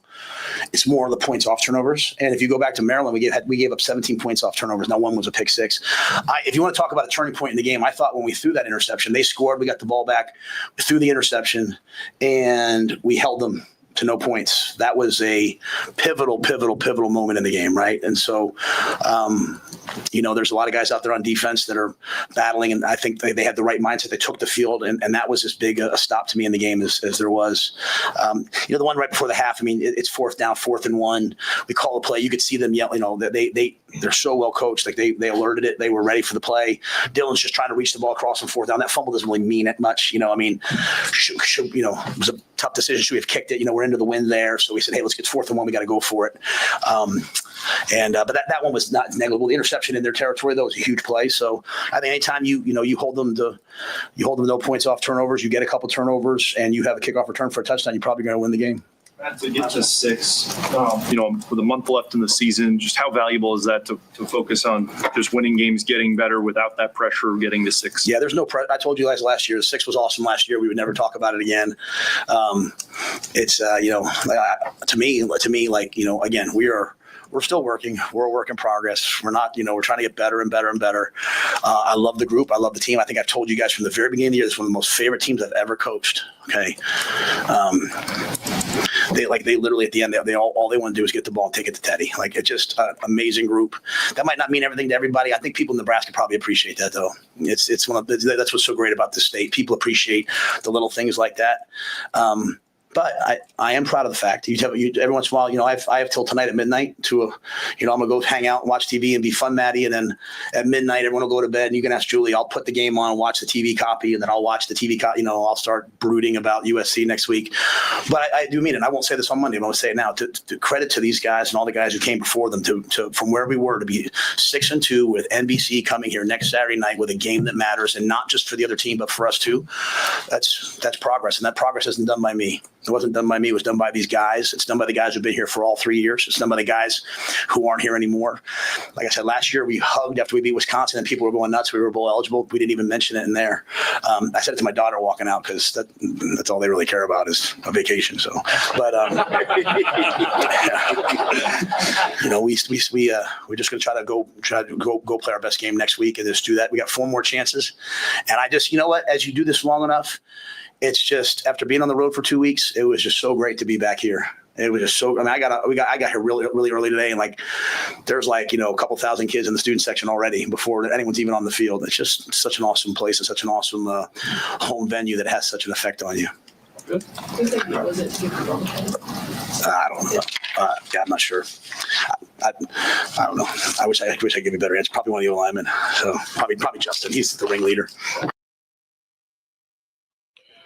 Matt Rhule, his post-game show and podium session there. Very proud of the team. Excited they beat Northwestern. And he is already on to SC in that spotlight ball game, the helmet game, the iconic helmets, the iconic brands, the iconic Blue Bloods with SC coming to town next Saturday, 6:30, and BC, as Howard Stern would say. Back in the day, he mentioned that he doesn't have a business to give Kenneth Williams an NIL deal, but his wife does. Right. But I don't know how that would work unless he's got a beautiful head of hair. Doesn't it revolve around hair care? It does. Yeah. So I'm saying, come on, let's get a new line of clientele at the dry bar. That could work. That could. On the other hand, I'm going to go to that bar fairly soon. Well, and I am not a woman who is worried about hair care, so I'm probably just ignorant here. Whenever I hear dry bar, that does not sound like it just sounds. It slaps you in the face. This isn't Utah. Let me. Yeah, this isn't Footloose. What are we doing? I'm gonna go. It's BYU's campus. I'm gonna be an accident problem if I don't get up from my seat, which I should have done during the Rhule press conference. I will not. I'm gonna slither away real quick to use. We have 2 minutes left on the air. Can you make it 2 minutes? I can. Yeah. Don't make me laugh. So we are winding down Real Red Reaction. We'll probably go on the stream for another half hour, and you can get your phone calls in if you like, 489-1240. And if you can't get in the next 2 minutes on air, KFORnow.com, you can sure get in on the stream anyway, though, or just jump on the stream chat with the Average Joe Facebook channel. Like and subscribe there. Like and subscribe to the Real Red Reaction Facebook channel, and Real Red Reaction powered by Slim Chickens. Hooksy and the crew do amazing work for you. Desserts, all sorts of just delectable chicken. When we're talking chicken fingers, we're talking wings, we're talking chicken sandwiches, the salad choices. And in the biggest upset of the day, it is undefeated. Schmidt actually got the 84th and Adams location correct without having to ask Elijah where it is. It took me a couple of reps, i.e. a couple of post games, but I got it handled. 14th and Pine Lake, 84th and Old Cheney. We stopped by the 84th and Old Cheney location to do drive-through there, and we got this just monster order to try and get chicken fingers to Gertie. I think it was Friday. Now, knowing my lovely wife, she probably didn't share. She ate them and said, Gertie, sorry, none for you. But Schmitty, before we get out here on the air, we have 30 seconds left here exactly. Let's turn that down just a touch here. What does today mean for you moving forward before we transition over to stream only? There's been a lot made, and I thought we didn't over-dramatize the turning point moment, right? It's kind of a defining ball game for Nebraska. Mark Spindler said as much as well. Nebraska delivered. It wasn't easy. It wasn't always pretty, but they got it handled. They won. They responded. They get to see next week That'll do it for us on KFOR, KFORnow.com. Back at you next time. And we continue live here in the stream. Real Red Reaction powered by Slim Chickens, 489-1240 or 800-825-5865. Ed Foley in the stream chat wants Rhule to call out Big Ten officiating. And fellas, we are on to November shortly. We've seen some changes. We've seen Nebraska have 2 winning months, 3-1 each month. Okay. We've seen Nebraska finish fourth quarters with the offense providing a go-ahead score in a tie ball game or being behind. And we've seen the defense get off the field to close out a ball game.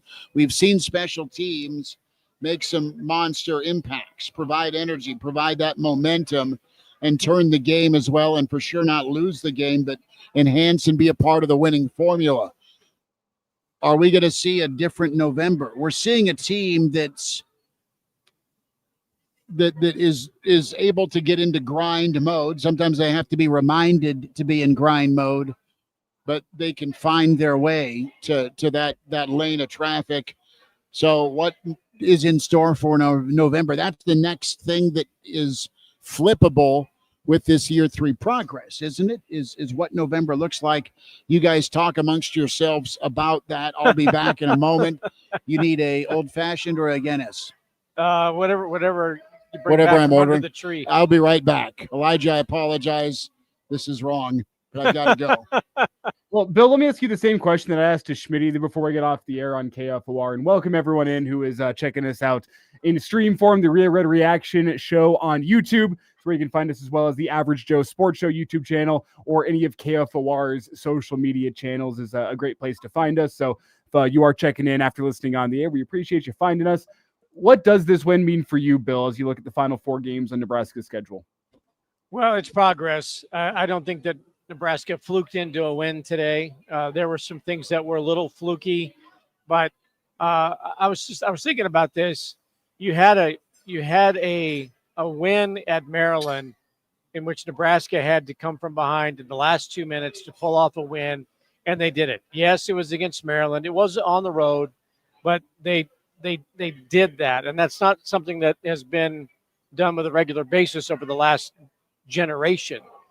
And then today, when the defense needed to win a game, essentially in the last 2 minutes, even though it was, really the last half quarter, that I think Nebraska's defense played pretty well, despite the fact that Northwestern put points on the board and made it uncomfortable. But I think Nebraska's defense took a step forward today, and the interception by Buda Wright might be one of those turning point moments, even though it was an easy play, but they had to do something to make a play to help seal the win. And so I think to a certain extent, while the offense was the star in getting the victory at Maryland, I think defensively, Nebraska made plays when it had to make plays late in the fourth quarter defensively to get a win. So those are 2 benchmark moments, I think, for this football team and maybe for Matt Rhule's program. And look, to come off of last week's loss, I mean, last week was one of the top 5 worst losses, or bottom 5 worst losses I've seen in over 50 years of watching Nebraska football. And it comes down to interest and effort and want to, and there wasn't any of that. And today they did what they had to do to get a victory and to bounce back after that loss in Minnesota.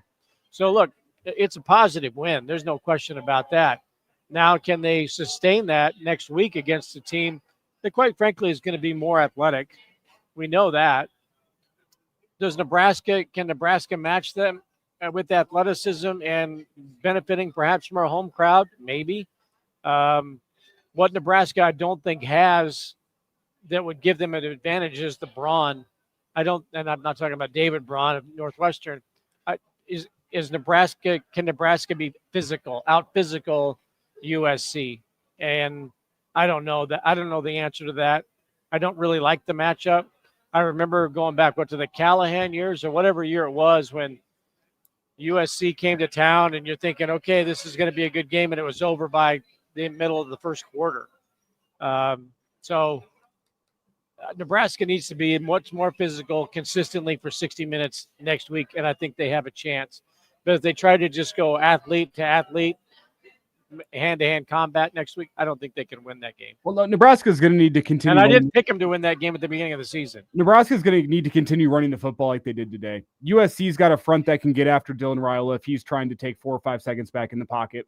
The game plan today, it wasn't explosive. You kind of played it in a style that was conducive to how Northwestern wanted to play. You accepted the fact that Northwestern was going to be able to kind of control the pace of that football game. You played at that pace. Next week's going to be a completely different pace, but I think the game plan is going to have to be similar, where it's Emmett Johnson early and often. It's using Emmett Johnson to open up some of the quick passing attack. And I think the difference is next week you are going to have to take your chances. There's going to be some moments where you're going to need to take some shots down the field because USC's got an athletic secondary. And if you're just dinking and dunking it the whole way down, eventually they're going to come down. They're going to play aggressive on that. There's going to need to be some moments where you try to take the top off the defense. And I think you have to pick those moments carefully because if you try to pull that out too much, USC's front will get after you. So you have to continue taking pressure off that offensive line by running the football effectively, which is going to make it easier for your offensive line to contain some of USC's pass rushers. That's what I look for offensively. Defensively, I said it earlier, I'll say it again. USC is a team that is going to pass to set up the run. It's a game for McCullough. It's a game for Winery. It's a game for some of your more exotic pressures. And is USC probably going to gash some runs on you? Yeah, that's what happens whenever you bring some blitzes from different places and your defensive ends get upfield in an effort to get after the passer. So be ready for that if you're a Husker fan. But I think Nebraska can handle what USC does offensively because Nebraska's secondary is the strength of their defense. I think if you let Winery and McCullough pin their ears back, they can cause some issues for USC. And you just have to run the ball more effectively, which USC is going to have some success running the football. Every team remaining on your schedule is going to have some success running the football. That's why I don't think Nebraska is going to win every single game, but I think they can realistically be in every single game that they have remaining down the stretch. Santa Schmidt just brought me an old-fashioned. Somebody in the stream points out that Nebraska should have beaten USC last year in LA. I agree. Red wine. I agree with that. I thought Nebraska was a better team last year. Remember, that was Jordan Maeva's first start, as I recall, for USC. So they were a little unsure of what they had at QB, and Nebraska let him make plays when they should have been able to shut him down. They've got a year with him now, which he's used to their system, and I think he's a really good quarterback. I think, again, I don't think Nebraska can out-athlete USC. I think they've got to challenge the offensive line and try to make it a physical. I think the game plan this week is what you utilize again next week.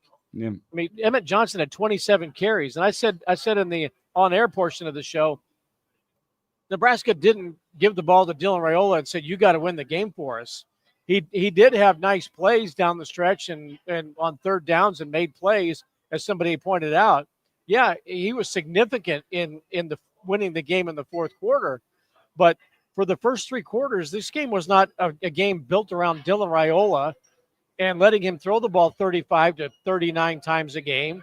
I don't think he ever throws 40 times a game. But Emmett Johnson had 27 carries. It was a concerted effort to establish the run and let Emmett do what he could do, and Emmett did it. So they kept going back to him. And I think if Nebraska does that next week and establishes the run and can get some nice long drives, maybe you take USC out of a rhythm that it wants to get into. But it can't be a back-and-forth game. I don't think Nebraska can win a shootout with USC. We may have a Papa and Son Spindler sighting here cool. post-game. Both? Both. So, yeah, okay. Hold on.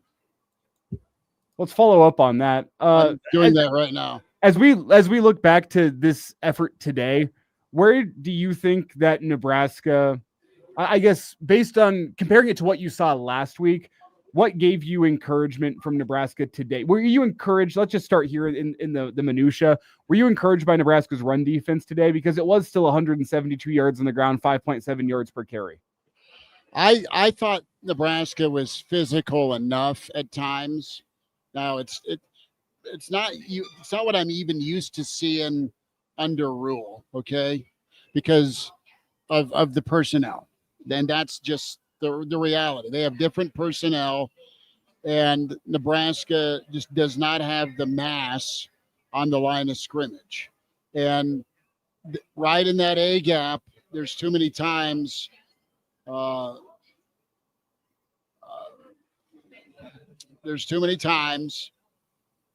Nebraska had their three tech or their nose moved several yards off the line. That's still a thing. And in that short yardage situation, it's going to be a liability. So Nebraska's going to have to be better on second down, on first down, all of that. But I was encouraged at Nebraska's response physically, Northwestern's a physical offensive line, and Nebraska did enough. So I'm encouraged that it was better, but it's still not upper echelon of the Big Ten. And I don't think it's still not upper echelon of the middle class. But you'll be able to hang tight and stick around in these middle class ball games. They've done it enough this season. They beat Northwestern, and I don't know where Michigan State or Maryland end up, but hey, they're going to both of those teams will sting somebody this year. Hey, and I thought Nebraska's tackling was better today. Yeah, that's fair. Donovan Jones had an incredible tackle at a good. key moment in the game. In the I think it was in the fourth quarter on a pass out to the flat. That if he doesn't make that tackle, the game is just the outcome's different. That's how significant that was. They also got 55 yards on one carry. So I think for the most part, Nebraska. And that was such a missed assignment. That was like everybody missed the assignment on that and got fooled by everything. That's how bad that was. So they have 50 yards on one play. Otherwise, it's a fairly pedestrian 100 so yard day on the ground for Northwestern. So, but I thought, but compared to the tackling last week at Minnesota, it was noticeably different, and it's got to be that way next week. What do you think, Elijah? Are you encouraged? Somewhat. I was encouraged more by the fact that Nebraska had some 5-down defensive lineman sets whenever they thought Northwestern was going to be running the football. Enjoyed that. Thought the tackling from the back end was better. And you didn't have as many, despite the fact that Northwestern still got some yardage, and that was the 3rd and 1 or the 4th and 1 where it got bounced outside. That was discouraging. That was poor eye discipline from Nebraska's defense. But for the most part, you didn't see guys in the secondary one-on-one with the running back like you saw against Minnesota, and you saw in other games this year, like Michigan. You had guys gang tackling. You had defensive linemen flowing down the field. I thought they were playing their gaps better. You didn't see Northwestern offensive linemen getting on the Husker linebackers as well as they did in previous weeks. It wasn't perfect, not by any means, but I thought the defensive line played a lot better. And that helped the linebackers play, and that took pressure off of the defensive backs needing to go make one-on-one tackles with running backs, which is a tough ask for guys like that. So encouraged, far from perfect, but after a probably D- performance last week, I give them a solid B- to B in run defense this week. Couple of plays hurt you. Northwestern got theirs. We kind of knew they were going to get theirs. Nebraska's defense is far from perfect, especially stopping the run. But yeah, it was a market improvement from what I saw last week and really in previous weeks in general. I still applaud Nebraska's resiliency. And they make it must-see TV. They don't bury anybody. They jump out and get you excited. Then the door's left open, or the backyard gate's left open by the wife. I'm still suspicious of that. Oh, no, the dog's gone. Gee, Gertie, mommy doesn't want you. Uncle Andy is there, though, thankfully, to try and corral her. But I'm really thinking Nebraska as a program, just between the years, fellas, they've just been pretty clutch when push comes to shove. And that is a skill, and that's a skill a lot of teams don't have. And I don't know that it's an infinite skill where it's always going to be a thing. But this year's team has found a way to be 3-1.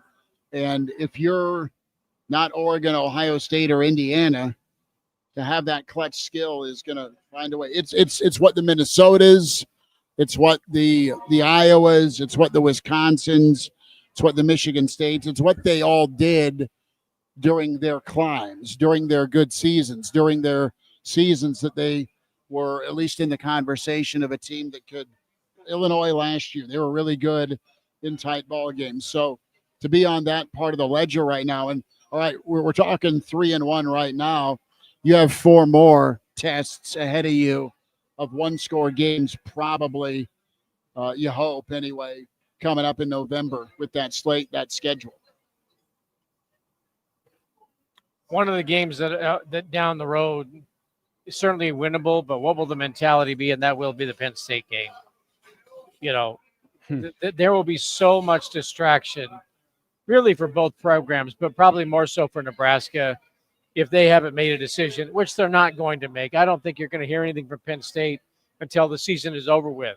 And I'm sure people around here would say, well, they're not going to do that because the coach that they want to hire is still coaching, and they won't make that decision until after the regular season is over, and then somebody else will coach that team in a bowl game. I can hear that storyline. But that's one game where I think you look at it and go, I have zero idea of what could happen when Nebraska goes to Penn State. Next week, you can talk about the athleticism between the two teams, the unpredictability of going out to UCLA, where you're going to have twice as many Nebraska fans as UCLA fans, and you don't know what UCLA is going to be week to week, where they flashed in the pan for a couple of weeks after they fired Deshaun Foster. They got it handed to them last week by Indiana.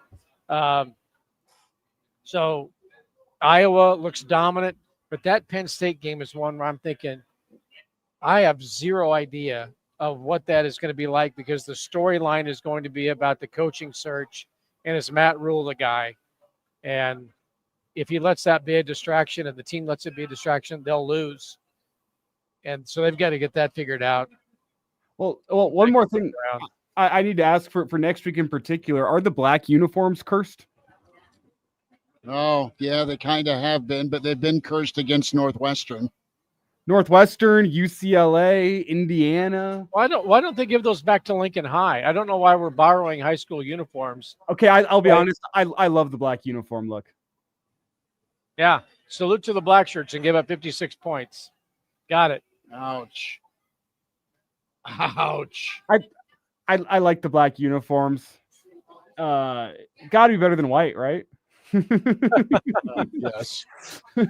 Yep, that's the word. So, guys, as we wind it down, I think Spindlers we're hoping to run Mark down again for SC pregame. And I think we're looking at Mark and Rocco at the bar for postgame on Black Friday. Okay, yeah, honestly, I can get down with that. Yeah. Because for the last post-game show of the season, regular season, like, we're allowed to drink copious amounts post-game, right? That's allowed now? Well, I mean, it's a Thanksgiving. It is right now. It's a Thanksgiving tradition with Bill Doleman doing a slinky. Did they? Was it? It's not been a post-game or a final game year tradition to celebrate a win. Well, remember 2 years ago, Nebraska, Michigan, we did post-game at the bar, and they brought us a pitcher of Slinky. Yes. And you refused to drink any of it, and you made me drink all of it. Well, and then we got Bill his own Slinky, which was nice. Mississippi Queen was there for that. Yeah. But the whole world needed a sip of Slinky with Seth and Greg and Allie and company. A little bit better season this year, don't you think? With Nebraska figuring it out and finding the way against Northwestern. Well, let me ask the question. Would you guys be surprised by 10-2 with this season? Would you guys be surprised by 6-6, 8-4? Like, where are we at with how the rest of the season shapes up after today?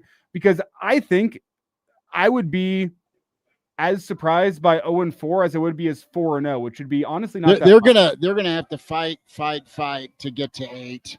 I think. Say that again. They're gonna have to fight their ass off to get to 8.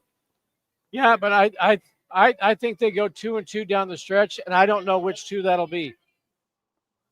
If they win next week, that is a monster springboard. That'd be a monster springboard. Because that 8-4 could turn into 9-3 or better if they get next Saturday. Well, in Nebraska's, is it 3-1 in one-score games now this year? Mm-hmm. What was the number that was it over 50% we set preseason? in terms of one-score games? We were trying to. I thought we counted 6 one-score games. But what their record needed to be in those one-score games, I think we said they need to be at least 4-2. 4-2, which that's still in front of you. As I look at the rest of the schedule, I likely see 4 potential one-score games in front of you. USC is probably going to be favored, if I had to guess, coming to Lincoln next week. We'll see what that line looks like tomorrow. But it'll be close because that cross-country travel is tough for USC. Nebraska's at home. We always know the fan base is a lot more juiced up for a night game. It'll be juiced next week. It'll be nuts. It'll be Michigan. It'll be Michigan State playoff nuts. Yeah, that'll be years ago. That'll be advantage Nebraska. I look at UCLA on the road. Nebraska now is cross-country travel against a team. I know they got smoked by Indiana today, but they've been resurgent. They believe in themselves. They've been running the football better. That's likely going to be another close football game. Penn State, there's going to be drama and storylines galore with that one. But they may have quit. Despite the fact that they have spiraled, they still have great talent all over that roster and a big talent advantage on Nebraska. Have they quit? We'll find out. Wouldn't be surprised to see that as a one-score game. And as I said, Iowa, you're talking 7 straight years of Nebraska, Iowa being one score. Nebraska's been on the wrong side of that plenty, but it'll be a one-score game in Iowa City, and you'll have a chance late in that football game. I can almost guarantee you that. So, I mean, we're talking potentially 8 one-score games for Nebraska, and if they end up 4-2 in those, you feel.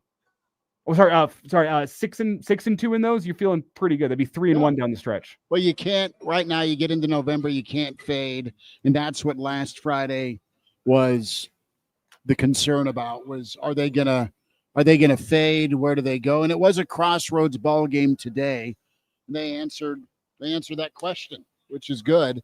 Early temperature look: 60 degrees, sunny next Saturday.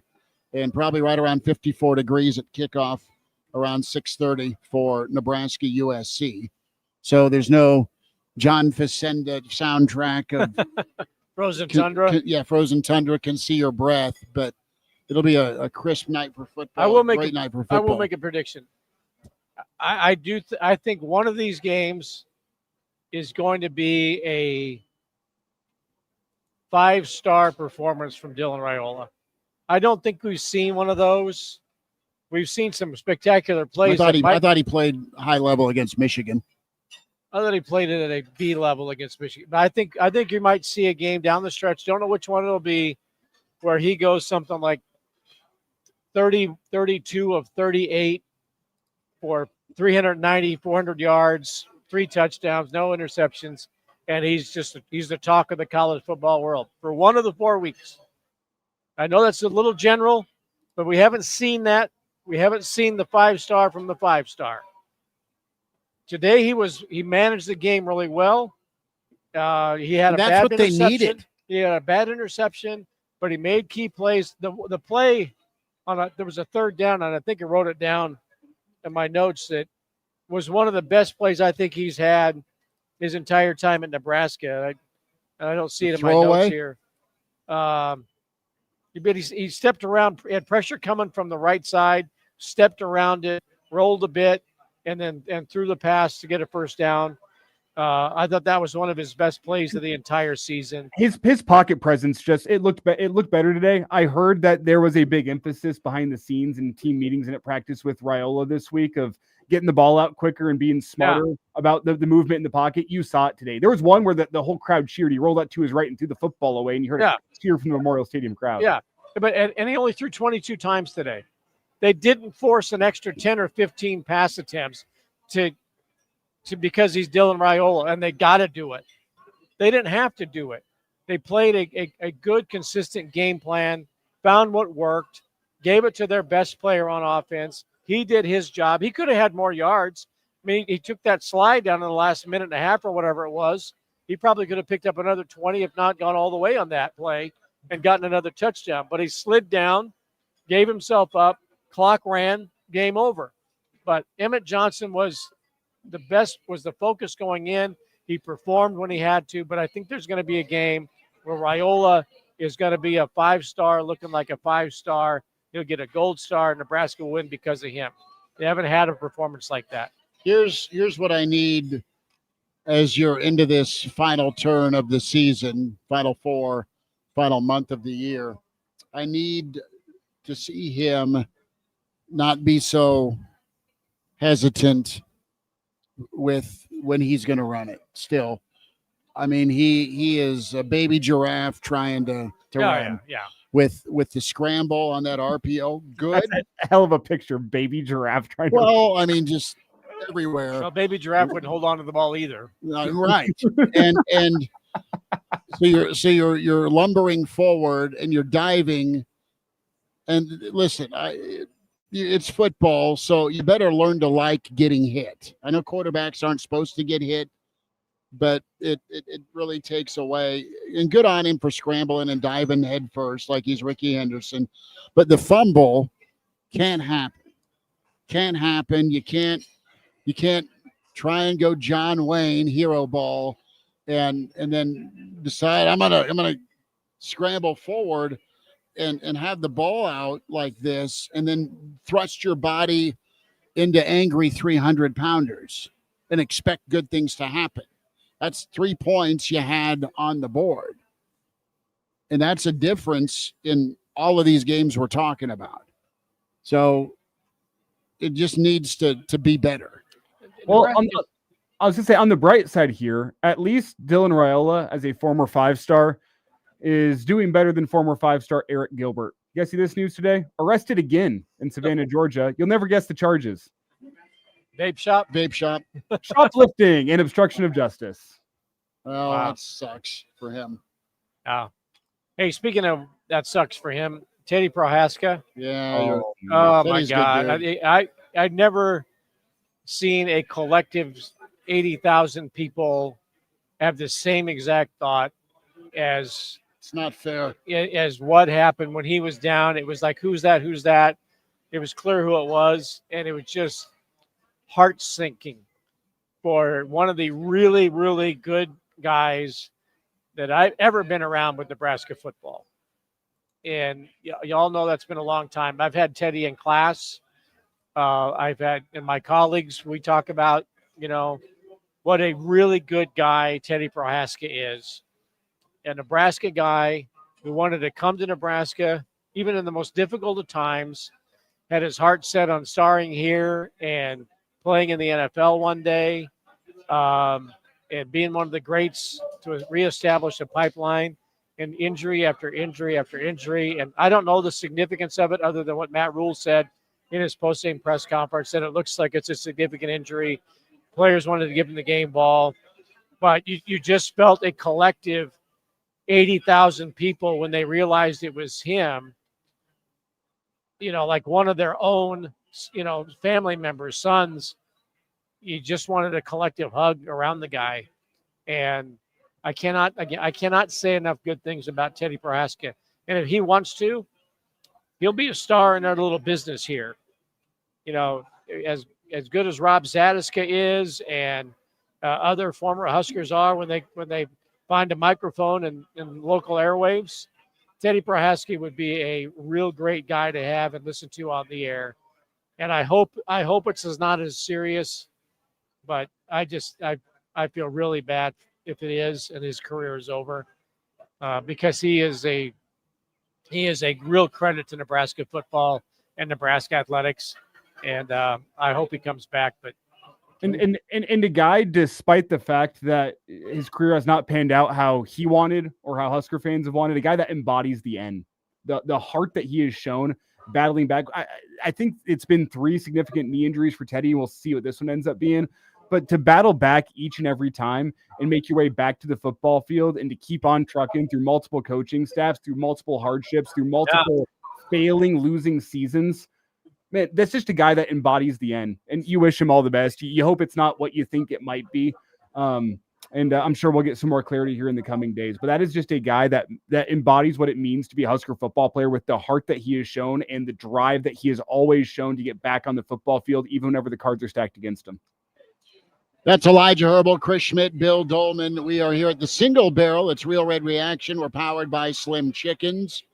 14th and Pine Lake, 84th at Old Shady, 84th and Adams. You can get your Slim Chickens fix. Junior and Mama are out to try and capture the German Shepherd. You got Mr. Snitley, part of the Boulder Peace Treaty. Ryan and Jeff popping by.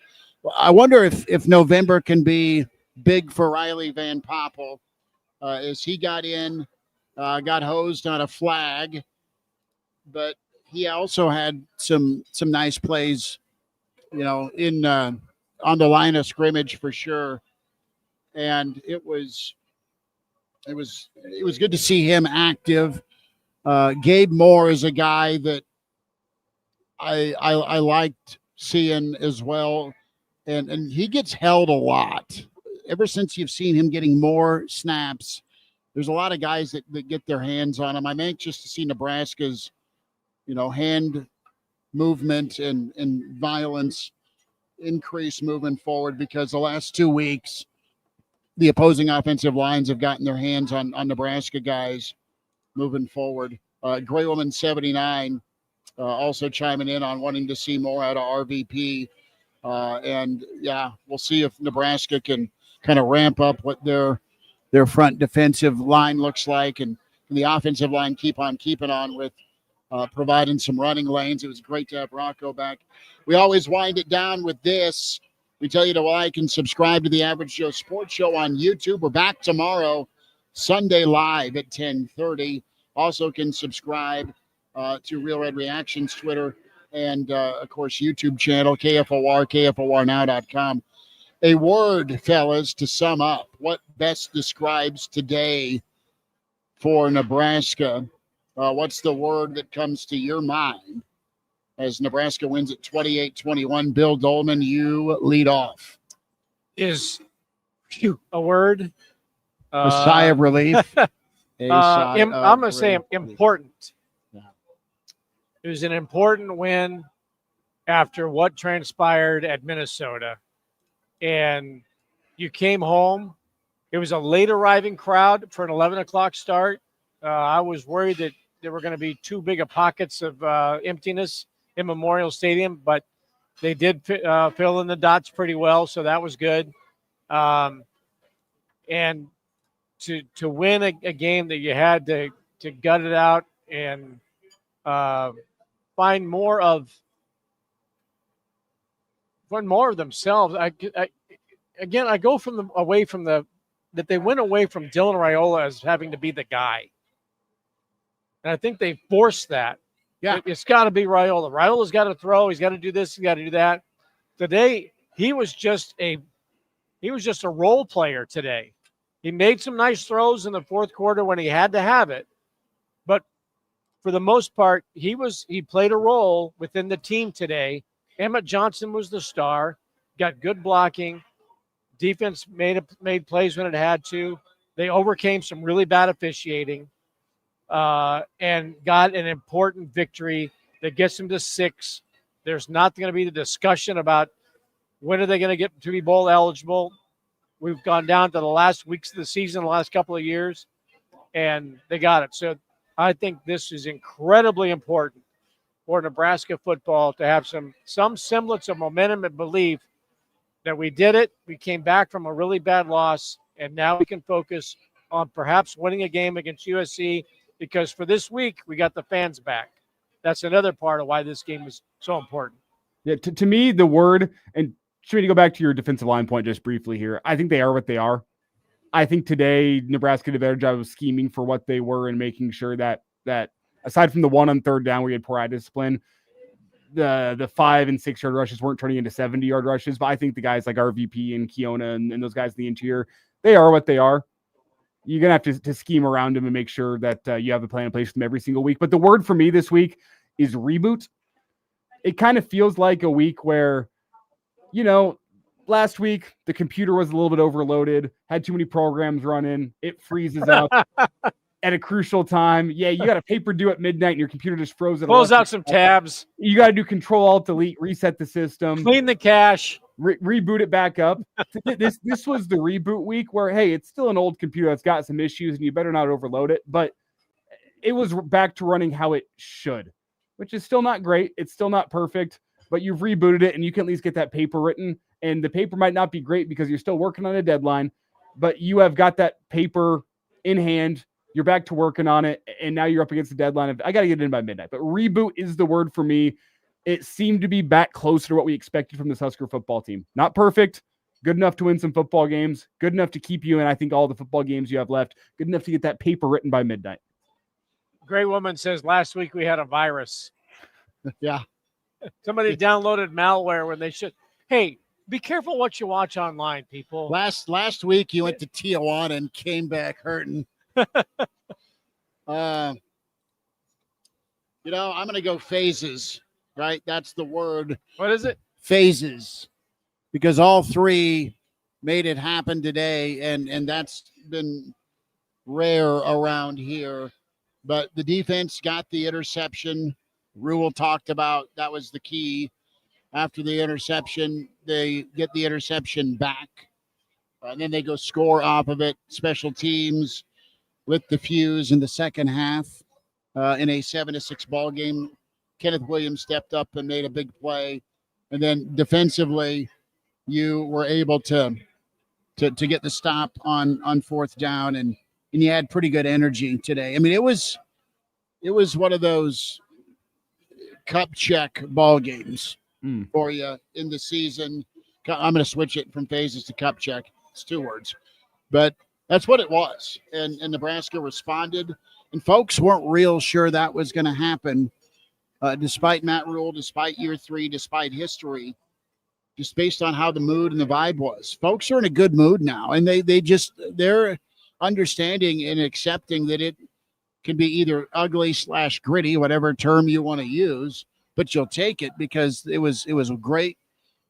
It was greatly fought. There was a ton of effort, and you need to understand that this team kind of is far from perfect or elite, but they're trying to win. Well, and they found that out. You saw the strain today, right, Schmidt? Yes. Speaking of strain, Gertie won, Uncle Andy nothing, as she has raced away, limp and all, from the brother-in-law. Sorry. Hey, let me ask you this. Is lifetime contract from Mike Eckler one word? No, it could be. Well, all right, we'll take out the spaces and make it one word. I don't care if you make him vice chancellor of academic and special teams affairs at the University of Nebraska-Lincoln. I'd find an office spot for him over there in Barner Hall on East Campus and let him do whatever he wants to do at Memorial Stadium. But I wouldn't let that Nebraska native leave like ever. All right, give him tenure for God's sakes. I'm not going to get it, so he might as well have it. I love it. Brad of Fairbury, Bill Doleman. Appreciate you, brother. Thank you, brother. Thank you. Thank you for the old-fashioned. Elijah. Really good old-fashions down here at the Single Oh, they're incredible. Yeah. They have 200 whiskeys to choose from. They have a whole plethora of steaks cooked perfectly for you. That dirty rice they have is amazing. And we invite you down here. I'm thinking probably 4-ish. For the weekend edition of the Average Joe Sports Show next Saturday in front of Nebraska USC. Going to be as big a game that's been here, well, since Michigan this season, but it'll be as big a game Nebraska's had in November probably since that Michigan State 2015 game when they came in. It can really flip the season. Today saved the season for Nebraska, and the Huskers are 6-2. We'll be back tomorrow. The Average Joe Weekend Edition, Sunday live show at 10:30 on YouTube. Find us. Gary Sharp will join us. And we'll be back at the Single Barrel here Friday, coming up at 4, ahead of USC Nebraska, and then also likely at 4 next Saturday to get you ready for SC and the Big Red. Appreciate all of you in the stream and all the Average Joes listening Monday through Sunday to us on the radio and on YouTube. Big thanks to Slim Chickens for powering us through on Real Red Reaction.